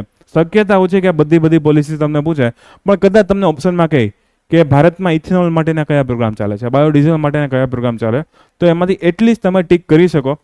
તો એના માટે છે RUCO. RUCOમાં શું હોય છે? કુકિંગ ઓઇલ જે હોય છે, પાછળનું જે છે કુકિંગ ઓઇલ છે, CO નો મિનિંગ છે. હવે કુકિંગ ઓઇલ છે, માની લો તમે બટેટાની વેફર તળી કે તમે કોઈ સમોસા તળ્યા કે XYZ કોઈ વસ્તુ કરી, પછી જે તેલ છે જેમ જેમ તમે વધારે એને હીટ કરતા જાઓ પછી વાપરવા લાયક ના બને. નીચે તમે જોઈ લેજો પેલો ઘાણો હશે, એકદમ કાળું તેલ તમને દેખાતું હશે. ઓકે, ઓઇલ જનરલી નવું હોય ત્યારે કેવું પીડાશ પડતું કે એવું કોઈ અલગ અલગ જે પ્રકારનું તેલ હોય તો પીડાશ પડતું, ઘાટા પીડાશ પડતું એવું તેલ હોય મસ્ત મસ્ત, તો તમને સમોસા ખાવ તો સારા લાગે, ગાંઠિયા ખાવ તો સારા લાગે. પણ પેલું બ્લેક ઓઇલ હોય તો ક્રિસ્પી તો સાચી વાત છે, પણ એ ઓઇલ જોઈ લેવું, એમાં ફેટ્સ ને એ બધી વસ્તુ છે બહુ ખરાબ પ્રમાણમાં હોય, તમારા શરીરમાં વસ્તુ છે થોડું ઘણું ઓલું બકડિયું હોય, એનો પેલો તપેલી હોય એનો ભાગ ઉખડીને તમારા પેટમાં જતો હશે. જોઈ લો છે ને, એકદમ કાળું થઈ ગયું. એ ભાઈએ પેલી તપેલી લીધી હોય ત્યારે કેવી એકદમ સ્ટેનલેસ સ્ટીલના કલરની હોય, એકદમ લાઇટ ગ્રે સિલ્વર કલરની હોય, ને પછી આવા બ્લેક કલરની થઈ ગઈ હોય. તો એટલું ઓઇલ વાપરે છે. તો સરકારે કીધું કે ભાઈ ઓઇલ આવી રીતે ના વાપરો. જે કુકિંગ ફ્યુલ છે એનું પ્રોસેસિંગ કરીને આપણે અલગ અલગ જગ્યાએ વાપરશું, એને રૂપાંતર કરશું બાયોડીઝલમાં કે બાયોફ્યુલમાં કોઈ જગ્યાએ. તો જે રીયુઝડ કુકિંગ ઓઇલ જે છે એને આપણે પ્રોસેસ કરવાનું. આના માટે સરકાર અલગ અલગ હોટેલ્સનો સંપર્ક કરશે કે માની લો બહુ સારી હોટલ હોય, 3 સ્ટાર હોટલ, 5 સ્ટાર હોટલ, અને એ આવા બધા નીતિ નિયમો પાડતી હોય FSSAIના ને એ બધા, તો શું કરશે, ઓઇલનો ઉપયોગ 1-2 વાર જેટલી વાર થતો હશે એટલી વાર કરશે. એમાં એક લિમિટ આવી ગઈ કે ભાઈ હવે આને વધારે હીટ કરવા જેવું નથી, તો સરકાર એ ઓઇલને પરચેસ કરીને અથવા તો બીજી કોઈ કંપની એવી એસ્ટાબ્લિશ કરવામાં જે આ ઓઇલ પરચેસ કરીને એને રૂપાંતર કરશે કોઈ બાયોફ્યુલમાં. તો આ કુકિંગ ઓઇલ જે છે આપણે વેસ્ટ જવા દે, આપણે કોઈ વેસ્ટ જવા ન દેતા. આપણે એકવાર કોઈ વસ્તુ બનાવીને એને પછી શાકના વઘારમાં કે બીજી કોઈ જગ્યાએ વઘારમાં મૂકી દઈએ છીએ, અથવા છેલ્લા બાકી બીજી કોઈ જગ્યાએ ખાવામાં રાખી દઈએ છીએ. હા, આપણે ગુજરાતીઓ છે, આપણે કોઈને કોઈ રીતે વાપરી રહીશું. અને એક છે બાયોફ્યુલ અલાયન્સ બનાવવામાં આવેલું છે. તો આખા કોઈ વિશ્વનું અલાયન્સ છે જે ગઈ વખતની UNFCCની સમિટ હતી એમાં જાહેર કરવામાં આવેલું હતું. બહુ મોટો આર્ટિકલ છે, પણ પાછળની બધી સ્કીમ્સ બધી જૂની છે ઓલમોસ્ટ. આપણે મેઇન યાદ રાખવાનું છે નવી વસ્તુ, બાયોફ્યુલ દિવસ જે હતો એ થીમ આજે કહેવાની બાકી રહી ગઈ છે. પહેલાં તો થીમ યાદ રાખજો, સસ્ટેનેબલ બાયોફ્યુલ ફ્યુલિંગ અ ગ્રીનર ફ્યુચર. 20% ટાર્ગેટ ખાસ યાદ રાખજો. EBP 20 એવો પ્રોગ્રામ હશે, ઇથેનોલ બ્લેન્ડિંગ પ્રોગ્રામ 20. કરું નેક્સ્ટ સ્લાઇડ. મેઇન જે હાઇલાઇટ, જો કે મેં વધારે તો હાઇલાઇટ કરેલું છે. Ready? RUCO, reuse cooking fuel oil. નીચેથી કોઈક વિડીયો જોતું હશે ગાંઠિયા ખાટા ખાતા, એને મન નહીં થાય, નેટમાં સર્ચ કરશે એલ્યુમિનિયમ ફરાળમાં આવે કે ના આવે, જોવું પડે ને, નક્કી ના કહેવાય એલ્યુમિનિયમ ફરાળમાં આવતું હોય ના આવતું હોય, સ્ટેનલેસ સ્ટીલ હોય. Done. 4 generation, 1st, 2nd, 3rd, 4th, 1G, 2G, 3G, 4G. ફર્સ્ટમાં ફૂડ વર્સેસ ફ્યુલ, ખોરાક સ્ત્રોતો, બિન ખોરાક સ્ત્રોતો આવશે, આમાં સૂક્ષ્મજીવો આવશે, અને આમાં લેબ બાયોટેકનો ઉપયોગ કરવામાં આવશે. છેલ્લો આર્ટિકલ ઓમકારેશ્વર ફ્લોટિંગ પાર્ક. હવે ઓમકારેશ્વર શબ્દ આવે એટલે આપણે યાદ કરવાની રેવા નદીને, એટલે કે નર્મદા નદીને યાદ કરવાની. મધ્યપ્રદેશમાં પ્રોગ્રામ સ્ટાર્ટ કરવામાં આવેલો છે. ફ્લોટિંગ એટલે કે તમે જો આવી રીતે તરતો પ્લાન્ટ હોય છે આખો કે પાણી હોય એની ઉપર જે છે પ્લેટ સોલાર પેનલ્સ ફિટ કરવામાં આવેલી હોય. તો ભારતનો એમ કહેવામાં આવે છે કે ભાઈ સૌથી મોટો આ ફ્લોટિંગ પાર્ક છે. ઓકે, ફ્લોટિંગ હોય તરતો એવો સૌથી મોટો પાર્ક છે કે જે મધ્યપ્રદેશના ખંડવા નામનો એરિયા જે છે એમાં નર્મદા નદી પર આવેલો આ પાર્ક પોઈન્ટ છે. તો આ તો એક સિમ્પલ વન લાઇનર થઈ ગયું છે, એ તમારે યાદ રાખવાનું. બીજું સોલાર પાર્ક છે, તો તમારે સોલારનો અમુક ડેટા અપડેટ થયો છે, તમારે જોવાનું કે ભાઈ હા હવે સોલારની એનર્જીની કેપેસિટી કેટલી થઈ ગઈ, ભાઈ 85 ગીગાવોટ સુધી થઈ ગઈ છે. આપણે 2070 સુધીમાં જે છે નેટ ઝીરોનો ટાર્ગેટ રાખેલો છે. તો એના માટે કન્ટિન્યુ આપણે રિન્યુએબલ એનર્જી વધારતી જ જવાની છે. તો હજુ તો આ કાંઈ નથી, હજુ તો આપણે ઘણું રિન્યુએબલ એનર્જી વધારવાની. તો એક નાનકડો એવો પ્લાન્ટ છે. આનાથી કયા કયા ફાયદા થશે? તો કે જો ઘણી બધી જગ્યાએ નરેન્દ્ર મોદીએ જે આ પ્રોજેક્ટ મારા ખ્યાલથી ગુજરાતમાં હતા ને ત્યારે સ્ટાર્ટ કરેલો હતો, સીએમ હતા ને ત્યારે, કે અલગ અલગ કેનાલ્સ હોય, નહેર હોય, એ નહેરમાંથી શું થાય, ઘણીવાર પાણીની ચોરી થતી હોય છે, અથવા બાષ્પી, કેનાલ તો ખુલ્લી રહેવાની છે, એને કોઈ ઢાંકી નથી શકવાના. તો એક પ્રોજેક્ટ ચાલુ કરવામાં કે ભાઈ જે કેનાલ છે એમાંથી પાણી જાય છે, એનું બાષ્પીભવન અથવા તો એની ચોરી રોકવા માટે ઉપર સોલાર પેનલ ફિટ કરી દેવામાં આવે. ઓકે, હવે એનાથી ફાયદો શું થયો કે સોલાર પેનલ છે એને વધારે જમીન નહીં જોઈએ, જમીનનું અધિગ્રહણ કરવું નહીં પડે, સરકારનો ખર્ચ ઘટી જશે. અને બીજો ફાયદો એ થશે કે નીચેથી બાષ્પીભવન ઓછું થઈ જશે અને લોકો સોલાર પેનલ મેનેજમેન્ટ કરવા આવશે તો જોતા રહેશે કે ભાઈ પાણીની ચોરી થાય છે કે નથી થતી. તો ડબલ ફાયદા જે છે થઈ શકશે. અને પાણીનું બાષ્પીભવન જેટલું અટકશે એટલું આજુબાજુના ખેતરમાં પાણી વધારે પહોંચાડી શકીશું આપણે, જે પણ જેનું ડિવિઝન જેટલું થતું હોય એ રીતે. અને બીજી વસ્તુ, સોલાર પેનલ તમે પાણીની ઉપરથી બનાવી શકશો, એટલે તમારે અલગથી જમીનની જરૂરિયાત પણ રહેશે નહીં. પણ આ જગ્યા પાણી શાંત હોવું જોઈએ, દરિયામાં સોલાર પેનલ મૂકવા નથી જવાની. ઓકે, તો આવા કોઈ ડેમનો વિસ્તાર છે, નાનકડા એવા તળાવનો વિસ્તાર છે, સ્ટેબલ વોટર તમને જોવા મળે છે, તો ત્યાં જે છે આપણે એવી પેનલ જે છે રાખી શકીએ છીએ. એક કંપની છે, હવે કંપનીનું નામ તો પૂછવાની શક્યતા હોય છે, SJVN નામની કંપની છે, એક કદાચ પૂછે તો ઠીક છે, બાકી કાંઈ વાંધો નહીં. ઓકે, તો 90 મેગાવોટનો જે આખો પ્લાન્ટ છે સ્ટાર્ટ કરવામાં આવેલો છે. નીચે અમુક રિન્યુએબલના ડેટા છે, બટ અગેન હજી તમારે થોડોક ટાઈમ બાકી છે, તો રિન્યુએબલ ડેટા જે લેટેસ્ટ અપડેટ થયેલા હોય જોજો. અત્યારે 85 ગીગાવોટ થયું, કાલ સવારે 86 થઈ ગયું, 87 થઈ ગયું. તો જે લેટેસ્ટ ડિસેમ્બરના સ્ટાર્ટિંગમાં કે મિડમાં જ્યારે પણ એક્ઝામ હોય ત્યારે જોઈ લેવાનો લેટેસ્ટ લાસ્ટ વીકમાં કોઈ ડેટા અપડેટ થયો કે છે કે નહીં. બાકી જે છેલ્લી પીપીટીમાં હોય તમારે યાદ રાખી લેવાનો. ઓકે.